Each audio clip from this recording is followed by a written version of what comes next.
Going on my loveliest and dearest people out there, welcome to just पढ़ ले। और सबको ऐसे वर्चुअल हग्स दे देता हूं मैं यहां पर। और आज इस वीडियो के अंदर हम स्टार्ट कर रहे हैं अपना पहला लेक्चर, जो कि मैं शायद इस सेशन का पहले डाल रहा हूं। तो ये है मोशन, और इसको वन शॉट के अंदर बहुत इजीली कंप्लीट कर लेंगे। जिन लोगों ने ऑलरेडी मेरा पुराना लेक्चर देख रखा था वो बहुत अच्छी बात है, जिन लोगों ने नहीं देखा तो वो वाला लेक्चर देख लो। बात समझ लो कि मैं ऑलरेडी 1.5x या 2x में पढ़ा रहा होता हूं, ताकि तुमको आगे वीडियो को बढ़ाने की जरूरत ना पड़े। और वो चीजें जहां पर जरूरी है देर तक समझाना, वहां पर देर तक समझाता हूं। जहां जरूरी नहीं है, जहां पर आराम से चीजें समझ सकते हो, वहां पर मैं जल्दी भी कर देता हूं। तो इसको हम वन शॉट के अंदर ट्राई करेंगे, 1 घंटे के अंदर अंदर समाप्त करने का, पूरा चैप्टर स्टार्ट से लेके एंड तक। इस चैप्टर के बाद में तुम्हें क्या करना है, कैसे इसको मैं इस लेक्चर के जो एंड में तुम्हें 2-3-4 कुछ ऐसी चीजें बताऊंगा कि अगर तुम्हें कर लेते हो तो भाई इस चैप्टर के अंदर तुम्हें पूरे में से पूरे नंबर लाने से कोई रोक ही नहीं सकता है। मतलब कोई चांस ही नहीं कि रोक दे। ठीक है, चलो बहुत ही बढ़िया। इस चैप्टर के जो नोट्स है वो तुम्हें, अरे वाह क्या बढ़िया लग रहा हूं मैं, बड़ी स्क्रीन के ऊपर एकदम विशालकाय। ठीक है, तो पहली बात, अगर तुम लोगों ने अभी तक पढ़ ले के आप डाउनलोड नहीं किए तो पढ़ ले के आप डाउनलोड कर लो। अगर तुम्हें इस चैप्टर के नोट्स चाहिए और अगर तुम यही लेक्चर को एड फ्री एक्सपीरियंस की तरह देखना चाहते हो, जहां पर तुम्हें उसके नोट्स वहीं के मिल जाए, तो ये लेक्चर वहां पर भी तुम्हें देखने को मिल जाएगा, जो कि हमारा हाफ ईयरली वहां पर बना हुआ है। ठीक है, तो यहां पर पढ़ ले के बढ़िया से, यहां पर माय कोर्सेज के अंदर जाओगे तो एक 9th क्लास का तुम्हें मिल जाएगा, वहां पर क्लिक कर लेना तो तुम्हें ये लेक्चर मिल जाएगा। प्लस वहां पर नोट्स भी तुम्हें देखने को मिल जाएंगे। नोट्स वेबसाइट पर भी अवेलेबल है, नोट्स तुम यहां से भी डाउनलोड कर सकते हो और यहां पर तुम लेक्चर एड फ्री देख सकते हो। तो यहां पर बिना डिस्ट्रैक्शन के पढ़ाई हो सकती है।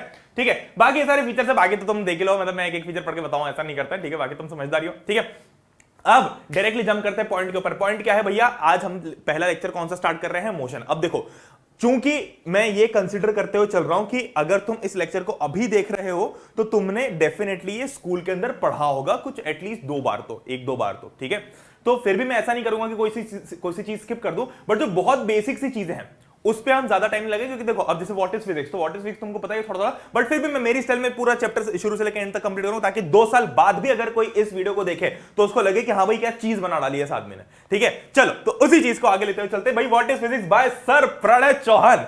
और तुम देखोगे तो तुम्हें पूरे के पूरे इस लेक्चर में ऐसे कुछ कुछ मस्ती वाले एलिमेंट्स मिलेंगे, क्योंकि मैं पूरा नाचते गाते हुए करता, मतलब मैं ऐसे ऐसे थोड़ा थोड़ा नाचते गाते हुए तुम्हें पढ़ाने वाला हूं, तो तुम्हें कोई समस्या घबराने वाली बात नहीं है। ठीक है, चलो तो बाय सर प्रणय चौहान, अब तुम समझ रहे हो इस बात को। तो सबसे पहली बात, फिजिक्स क्या होता है? फिजिक्स कुछ नहीं है, देखो हर चीज फिजिक्स है। कहने का मतलब क्या है कि the scientific study of natural forces such as light, sound, heat, electric. भैया ये क्या है? आप तो देखो, एक और खासियत बता देता हूं, अगर तुम नए नए मुझसे पढ़ रहे हो, तुमने नहीं पढ़ा अभी तक, तो मैं ना ज्यादा डेफिनेशन वगैरह पर ध्यान नहीं देता। डेफिनेशन बोल देता हूं कि भाई याद कर लो, पर जो समझने का तरीका है वो अपना अलग ही होता है, तो उस तरीके को साथ में लेते हुए चलते हैं। तो भाई साइंटिफिक स्टडी कहने का मतलब क्या है, देखो study dealing with natural phenomena, all the natural phenomena. सब नेचुरल फिनोमेना कुछ भी हो सकता है भाई। ये मान लो कि ये घड़ी जो है यहां से नीचे गिर गई, ये भी एक नेचुरल फिनोमेना है। बॉलेट को मैंने फेंक दिया, भी एक नेचुरल फिनोमेना है। मैं जो बोल रहा हूं तुम तक सुनाई दे रहा है, वो भी एक नेचुरल फिनोमेना है। ये जो लाइट मैंने लगा रखी है चारों तरफ, वो भी एक नेचुरल फिनोमेना। सब जगह जो भी चीज, जैसे लाइट हो गया, साउंड हो गया, ठीक है, ग्रेविटेशन हो गया, सारी चीजें क्या है, एक तरीके से नेचुरल फिनोमेना है। ठीक है, अब ये तुम्हारी एग्जाम में नहीं आने वाला है, ना तुम्हारी बुक के अंदर लिखा हुआ है, बट स्टिल तुम्हारी अंडरस्टैंडिंग के लिए मैंने चीज बता दी। तो भाई ये ऐसा हो गया, समझ में आ गया। देखो अब जैसे कि ये भाई साहब के ऊपर गिर रहा है, अब बताओ भाई साहब, वैसे तो पता है मैंने मैं जब स्लाइड बना रहा था तो यार मैं तुमसे ना बड़ी पर्सनल बातें भी शेयर कर देता हूं, पर कोई बात नहीं। ठीक है, वही एसेंस है। कोई टीचर जैसा मेरे को पढ़ाना भी नहीं है। ठीक है, वैसे तुम हैप्पी टीचर से विश तो कर देता हो, पर मैं अपने आप को टीचर नहीं मानता। मैं तो फिर भी तुम्हारा दोस्त ही मानता हूं, जो तुम्हें ये पढ़ा दे कि भाई आखिरी में से कंधा डाल के जो पढ़ा देते ना वैसा। अच्छा हाँ, मैं पता है पहले पता है ऐसा बोलता था सबको कि मैं ना तुम्हें टीचर की तरह नहीं पढ़ाऊं। पता किस तरीके से पढ़ा रहा हूं? जो एग्जाम के एक दिन पहले एक दोस्त नहीं होता जो हमारे कंधे में हाथ डाल के अपने को ऐसे कंसेप्ट बताता है कि देख मेरी बात सुन, इसको ऐसे कर ले, इसको ऐसे कर ले, इसको वैसे कर ले, इसको ऐसे कर ले। उस टाइप से पढ़ाता हूं। ठीक है, ताकि तुमको दोस्त वाली फील। और दूसरी चीज, वो जो दोस्त उस दिन बताता है एग्जाम के एक दिन पहले, एक रात पहले, वो जिंदगी भर याद हो रहा होता है। बाकी सारी चीजें भूल जाएं, पर वो जो दोस्त ने बताया होता है वो कभी नहीं भूलते। तो मैं भी तुम्हें उसी टाइप से फंडे रियल लाइफ से जोड़ के बताता हूं, जो हमारे आसपास की रियल जिंदगी है उनसे जोड़ के बताता हूं, ताकि तुम कभी भूलो भी ना और तुम कैसे फील भी ना यार भैया टीचर पढ़ा रहा है। और दूसरी चीज, तुम पूरे लेक्चर एंटरटेन भी होते रहो। ठीक है, पूरे एनर्जी के साथ पढ़ाऊंगा मैं, बिना बिल्कुल लो हुए। और ये चीज तो है। ठीक है, तो इतना समझ में आ गया कि भाई ये जैसे नीचे गिर रहा है, तो ये भी, तो बेसिकली बता रहा था कि ये ना मैंने न्यूटन की इमेज सर्च की थी, तो ये फीमेल न्यूटन जैसा दिख रहा है मुझको। मतलब ऐसे मेल भी हो सकता है, पर पता नहीं। ठीक है, जैसे साउंड है, ईयरफोन में तुम सुन रहे होगे इस वीडियो को, है ना, मतलब इस वीडियो के ऑडियो को टेक्निकली, तो ये क्या हो गया, ये भी एक नेचुरल फिनोमेना हो गया। तो ऐसे हर वो चीज जो कि एक नेचुरल फिनोमेना है, फिजिक्स के अंदर कैलकुलेट करते हैं हम उसको। ठीक है, अब ज्यादा दिमाग लगाने की जरूरत नहीं कि भैया ये क्या हो गया, ये क्या हो गया, कितने क्या, अरे इतना मत सोचो।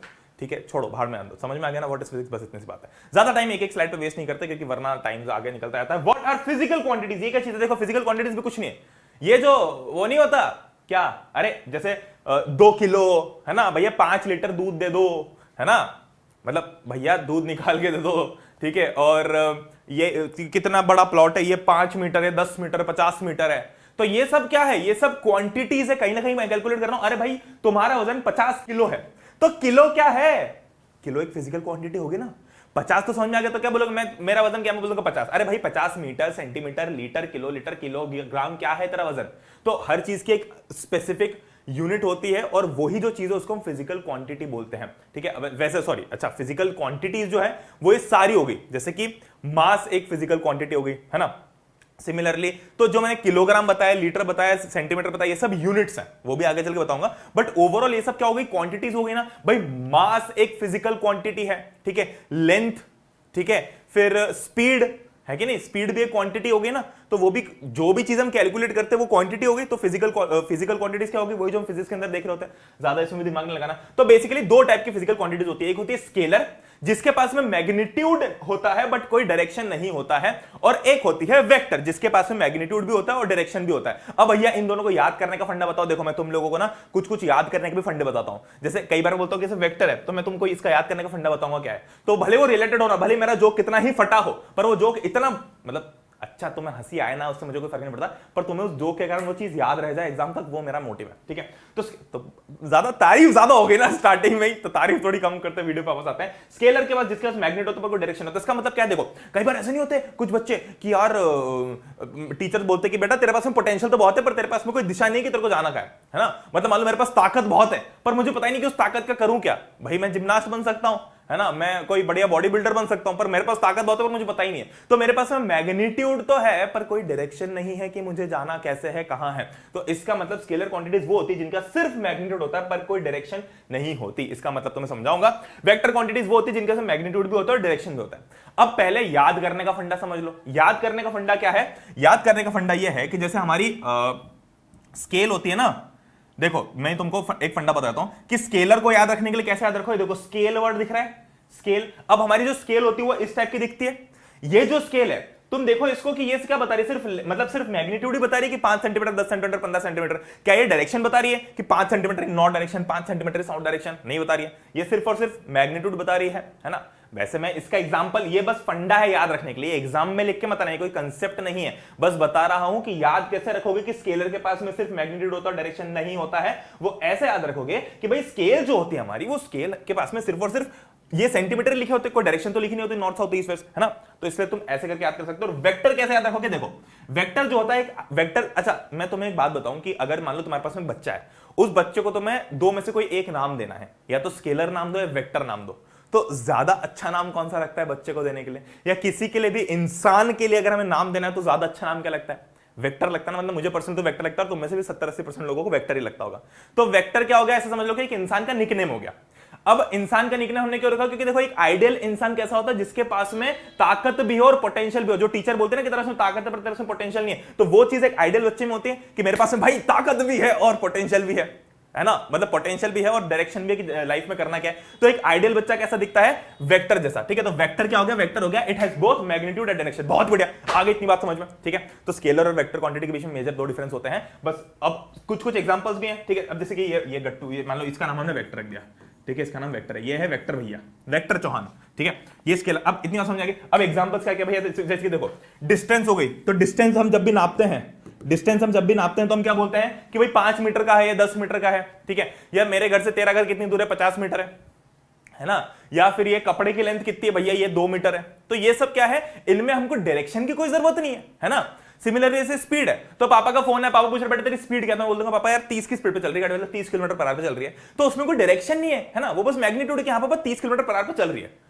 पर अगर मैं पापा को स्पेसिफाई कर दूं कि पापा मेरी जो गाड़ी है वो 30 किलोमीटर पर आवर की स्पीड से चल रही है इन नॉर्थ डायरेक्शन, तो यहां पर मैंने स्पीड यानी कि मैग्नीट्यूड भी बता दे कि 30 किलोमीटर पर आ रहा है और मैंने डायरेक्शन भी बता दे कि नॉर्थ है। तो जब मैंने ये दोनों चीजें बता दी ना, तो वो एक वेक्टर क्वांटिटी बन गई। तो स्पीड एक स्केलर क्वांटिटी होती है, पर जो स्पीड के साथ अगर मैं डायरेक्शन भी मिक्स कर दूं, मतलब मैं स्पीड के साथ साथ डायरेक्शन भी बता दूं, तो वो बन जाती है एक वेक्टर क्वांटिटी जिसको हम बोलते हैं वेलोसिटी। तो वेलोसिटी क्या है भैया, वेलोसिटी कुछ नहीं, velocity is nothing, velocity is just speed with direction. तो चूंकि हमने स्पीड मैप पर डायरेक्शन ऐड कर दिया तो ये एक वेक्टर क्वांटिटी बन गई। तो ऐसे ही कुछ एग्जांपल्स हैं इस चैप्टर के अंदर। हम मेनली 2-3 एग्जांपल्स डील करने वाले, एक तो हो गया डिस्टेंस और डिस्प्लेसमेंट, एक हो गया स्पीड और वेलोसिटी। ये चीजें हम थोड़ी समझ लेंगे, फिर आगे चल के हम सिर्फ वेक्टर क्वांटिटीज में बात करेंगे। एक बार तुम्हें स्केलर और वेक्टर का थोड़ा सा कंसेप्ट समझ जाओगे। देखो अभी तुम्हें पूरा समझना जरूरी नहीं है, जैसे तुम मोशन चैप्टर पढ़ोगे, सॉरी दूसरा force and laws of motion पढ़ोगे, ग्रेविटेशन पढ़ोगे, तब तुम्हें और आसानी से चीजें समझ आएगी, क्योंकि उसके अंदर और अच्छी कहानियां बन सकती है। इसके अंदर तो मैं कहानियां थोड़ी थोड़ी बनती है, बट जब मैं ग्रेविटेशन वाला चैप्टर पढ़ाऊंगा, force and laws of motion पढ़ाऊंगा, तो बिल्कुल कहानी के फॉर्म में ही पढ़ा रहा हूं। तो देखो इतना समझ में आएगा। देखो मेरा जो ओवरऑल जो पर्पस होता है ना पढ़ाने का, ये नहीं होता कि तुम्हें सबसे ज्यादा ज्ञान दे दूं, क्योंकि यार ज्ञान तो देखो अनलिमिटेड है। मेरा पर्पस ये है कि भाई एनसीईआरटी में जो लिखा है, जो तुम्हारी एग्जाम में आने वाला है, वो ज्यादा से ज्यादा तुम कवर कर पाओ। ठीक है, तो हमारे पास में स्केलर और वेक्टर के बीच में छोटा सा डिफरेंशिएशन होगा। अब देखते हैं भाई यूनिट क्या होता है। यूनिट क्या होता है भाई? यूनिट कुछ भी नहीं होता। Units are nothing but reference standards. इसका रेफरेंस स्टैंडर्ड, इसका मतलब क्या है कि भाई यूनिट बस एक अंदाजा है। जैसे मान लो कि अभी तुम बोल दो कि भैया 2 किलो चावल दे दो, 2 किलो आलू दे दो, 2 किलो मेथी दे दो, ज्यादा हो गया 2 किलो, बट कुछ भी दे दो, तो अभी उस दुकान वाले को भी पता है कि 2 किलो से तुम्हारा मतलब क्या है, और तुम्हें भी पता है कि 2 किलो में दुकान वाला कितना देगा। तो तुम्हारे बीच में ये म्यूचुअल अंडरस्टैंडिंग है ना। तो हमने अब एक्चुअली अगर तुम देखो तो 2 किलो क्या है, चलो 2 किलो में 2 तो समझ में आ रहा है कि एक नंबर है, एक मैग्नीट्यूड है ना। मैग्नीट्यूड क्या होता है? मैग्नीट्यूड नंबर्स होते हैं। जैसे 5 किलो है तो 5 किलो में मैग्नीट्यूड क्या है? 5, और यूनिट क्या है? किलोग्राम। तो अभी हम क्या देख रहे हैं कि यूनिट का मतलब क्या होता है। ठीक है, तो जो किलोग्राम है, ये अगर मैं यूनिट के हिसाब से देखूं तो एक्चुअली किलोग्राम कोई इंसान का नाम है क्या? नहीं। किलोग्राम किसी दोस्त का नाम है क्या? नहीं। किलोग्राम बस एक अंदाजा है जो हमने निकाला है कि भाई मेरे लिए भी 2 किलोग्राम इतना ही होगा, तेरे लिए भी 2 किलोग्राम इतना होगा। तो किलोग्राम एक्चुअली में कुछ एग्जिस्ट करता है क्या? नहीं। मीटर क्या एक्चुअली में किसी इंसान का नाम है? नहीं। मीटर बस एक अंदाजा है कि हाँ भाई इस लेंथ को हम 1 मीटर बोल देते हैं। ठीक है, हाँ 1 मीटर बोलते हैं। सब तैयार हो ना? हाँ भाई तैयार हो? शर्मा जी, गुप्ता जी सब तैयार हो? ठीक है, हाँ तैयार है। तो 1 मीटर बोल दिया, तो हमने इसको 1 मीटर नाम दे दिया है ना, शर्मा जी गुप्ता जी से पूछ के। अब 2 मीटर मतलब इसी का 2 गुना, 3 मीटर मतलब इसी का 3 गुना। तो समझ रहे हो, यूनिट्स कुछ नहीं, यूनिट्स बस अंदाजा ही है और कुछ नहीं है यूनिट्स। ठीक है, तो अब तुम देखोगे, अब तुम बोलोगे कि भैया शर्मा जी और गुप्ता जी ने कुछ और बोल दिया होता तो वो भी बताता हूं अभी कि यूनिट भी अलग अलग होती है।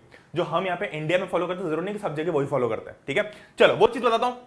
तो ये अंदाजा हो गया एक। ठीक है, जैसे कि अब जो यूनिट है, यूनिट्स के भी 3 सिस्टम होते हैं। एक होता है सीजीएस सिस्टम, एक होता है एफपीएस और एक होता है एमकेएस। इसका मतलब क्या है? देखो कुछ कंट्रीज ने अलग अलग सिस्टम अडॉप्ट कर रखे हैं। सीजीएस यूनिट वाला सिस्टम क्या है? देखो सीजीएस यूनिट का मतलब क्या हो कि देखो बेसिकली हम 3 यूनिट्स के ऊपर बात करते हैं, लेंथ, मास और टाइम।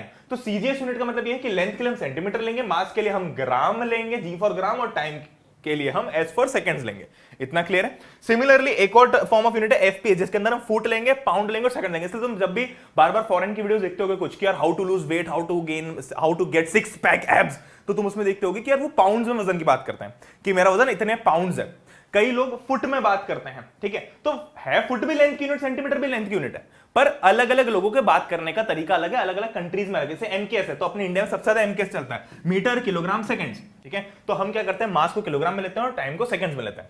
अब इसका मतलब क्या है? अब देखो, हाँ, तो कुल मिला के क्या हुआ कि अब 3 फॉर्म्स ऑफ यूनिट्स है। ऐसा कुछ और भी हो सकते हैं जो हमें नहीं पता हो। तो इसका मतलब क्या भाई, ये तो जिंदगी भर कंफ्यूजन है। मतलब मैं चलो यूके चले गया और पता चला वहां पे बोल रहे कि पाउंड और मैं किलोग्राम बोल रहा हूं, और हमारी लड़ाई हो गई सब्जी वाले और मेरी, क्योंकि वो बोल रहा है कि मैं तो 2 पाउंड दूंगा और तुम बोल रहे कि मेरे को तो 2 किलो चाहिए, तो तुम्हारी लड़ाई नहीं हो जाएगी। तो इसलिए हमको कुछ सेटलमेंट पाना पड़ेगा। तो शर्मा जी, गुप्ता जी, वर्मा जी, अग्रवाल जी सब मिलकर बैठे और उन्होंने सोचा कि एक काम करते हैं, अपन एक यूनिट को सबके जगह इंटरनेशनल मान लेते हैं, है ना, कि सब देश में ये तो फॉलो कर सकते हैं। ठीक है, तो उसको हमने बोला ऐसा यूनिट। तो ऐसा यूनिट होता है इंटरनेशनल स्टैंडर्ड। अब ऑल्दो इसको ऐसा ही बोलते हैं, पर वो अब देखो मैंने नाम नहीं रखा है ना, जिस नाम रखा उससे पूछो कि ऐसा ही कोई इंटरनेशनल स्टैंडर्ड क्यों बोल दिया, ताकि यूनिट जो है हमेशा यूनिफॉर्म रहे और कोई कंफ्यूजन ना रहे। तो अब ऐसा यूनिट किसको फॉलो किया गया? ऐसा यूनिट बनाया गया एमकेएस यूनिट को। तो एमकेएस जो ये ऐसा यूनिट है, और इंडिया के अंदर भी हम जनरली एमकेएस ही फॉलो करते हैं। तो जब भी हम बोलते हैं ना ऐसा यूनिट ऑफ मास क्या है, तो हम जो बोलते हैं कि ऐसा यूनिट ऑफ मास किलोग्राम है, वो इसलिए बोलते हैं। ग्राम भी यूनिट है, सेंटीग्राम भी यूनिट है, डेसीग्राम भी यूनिट है। ठीक है, पर हम किलोग्राम को ऐसा यूनिट क्यों बोलते हैं? क्योंकि ये स्टैंडर्ड सेट किया गया है, कुछ लोगों ने बैठ के, कुछ कमिटीज ने बैठ के इस चीज पे एग्री किया है, इसलिए। इसका कोई रूल या रीजन नहीं है, बस ये रीजन है कि सब लोग इस पे मान गए। ठीक है, चलो अब आते हैं अपने चैप्टर के ऊपर कि भाई व्हाट इज मोशन। देखो कुछ भी नहीं है, जहां दिमाग नहीं लगाना वहां दिमाग नहीं लगवाऊंगा, जहां आसानी से काम हो सकता है वहां आसानी से काम करवाऊंगा। सिंपल सी बात है, मोशन से तुम्हें क्या समझ में आ रहा है कि कोई भी चीज मोशन में, अब मैं ऐसे खड़ा हूं तो क्या मैं मोशन में हूं? नहीं। पर अगर मैं ऐसे ऐसे ऐसे चल रहा हूं तो मैं मोशन में, इतनी चीज समझ में आती है। तो बस मोशन यही होता है मेरी जान, कुछ नहीं होता। मोशन का मतलब यह है कि जब भी कोई बॉडी मूव कर रही है, मोशन का मतलब क्या है कि जब भी कोई बॉडी मूव करे, अगर कोई खड़ी है तो हम बोल देंगे कि तो रेस्ट पे, कोई मूव करे तो हम बोल देंगे मोशन में। तो कुल मिला के मोशन कुछ नहीं। अब इसमें तुम बोलोगे भैया बस इतना सा है तो फिजिक्स को पढ़ रहे हैं। हाँ तो भाई इतना सा ही है भाई, फिजिक्स कुछ नया नहीं है। फिजिक्स में क्या है, तुमको बताता है कि ये नीचे क्यों गिर रही है। अब ग्रेविटेशन के अंदर तुमको ये सिखाएंगे कि इसको नीचे क्यों गिर रही है। तुमको तो पता है ना कि नीचे क्यों गिर रही है, धरती माता खींच रही है इसको अपनी तरफ ग्रेविटेशन के कारण। वही चीज हमको ग्रेविटेशन में पढ़नी है। बस हम ग्रेविटेशन में फिजिक्स के अंदर क्या करते हैं, 2-3 चीजें ऐड करके पढ़ लेते हैं कि भाई नीचे तो गिर रही है, पर बताओ इसकी स्पीड क्या होगी, कितनी जल्दी नीचे जाएगी, कितना टाइम लगेगा नीचे जाने में। वो सब चीजें हम फिजिक्स से देख लेते हैं। बाकी है तो वही ना जो हमको नॉर्मल कंसेप्ट है। तो फिजिक्स से डरना नहीं है, कुछ भी नहीं है, फुद्दू सी चीज है। जो दिखता है आमने सामने लोगों के बीच, वही फिजिक्स है। ठीक है, चलो। तो मोशन क्या है, body said to be in motion when it changes its position with respect to time. अब भैया विद रिस्पेक्ट टू टाइम का मतलब क्या हुआ, तो ये वाली चीज मैं तुम्हें बताऊंगा अभी थोड़ी देर में। पहले अभी इतना समझो, अब body said to be in motion when it changes its position. अभी मेरी पोजीशन ये है, मैं अपनी पोजीशन चेंज कर रहा हूं, नहीं कर रहा हूं, तो मतलब मैं मोशन में नहीं हूं। जैसे ही मैंने पोजीशन चेंज किया, ऐसे ऐसे की, थोड़ी बहुत ऐसे मून वॉक की, तो क्या हो जाएगा, मैं मोशन में हो गया। ठीक है, चलो बहुत बढ़िया। अब देखो विद रिस्पेक्ट टू टाइम का मतलब क्या है। विद रिस्पेक्ट टू टाइम का मतलब यह है कि जैसे फॉर एग्जांपल अगर तुम देखो तो मान लो कि ट्रेन है ना, मान लो, चलो ट्रेन तो नहीं है, बस है, सस्ती सी बस है, हमारा बजट बहुत कम है, हम गरीब लोग हैं। ठीक है, ये स्टीयरिंग है, यहाँ पर ड्राइवर है, ड्राइवर भाई साहब, और ये बस चला रहे हैं, ये 2 टायर है बस के। ठीक है, तो ये बस जो है इधर आगे बढ़ रही है। अब बस के अंदर 2 लोग बैठे हैं, ये बैठा है राम और ये है श्याम, है ना।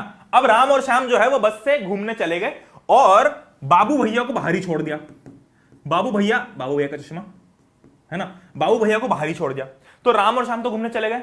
अरे ऐसे बाबू है पे चढ़ जाएगी ना गाड़ी है, चलो ऐसा समझ लो कि ड्राइवर उस साइड है ना, चलो समझ जाओ यार तुम। ठीक है, इधर पीछे से जा रही, बाबू भैया देख रहे, बाबू भैया रो रहे हैं। ठीक है, अब अगर तुम ध्यान से देखो तो राम और श्याम बस के अंदर बैठ के जा रहे हैं घूमने, और बाबू भैया यहीं बैठ के रो रहे हैं क्योंकि उनको लेके नहीं गए। तो अब इस केस के अंदर राम और श्याम आपस में एक दूसरे को देख के बात कर सकते हैं। हाँ भाई राम कैसा है, छोड़ दे बाबू भैया को। श्याम बोलेगा अरे हाँ यार फालतू में दिमाग खराब करते हैं वो। तो ये दोनों इजीली बात कर पाते एक दूसरे को देख के।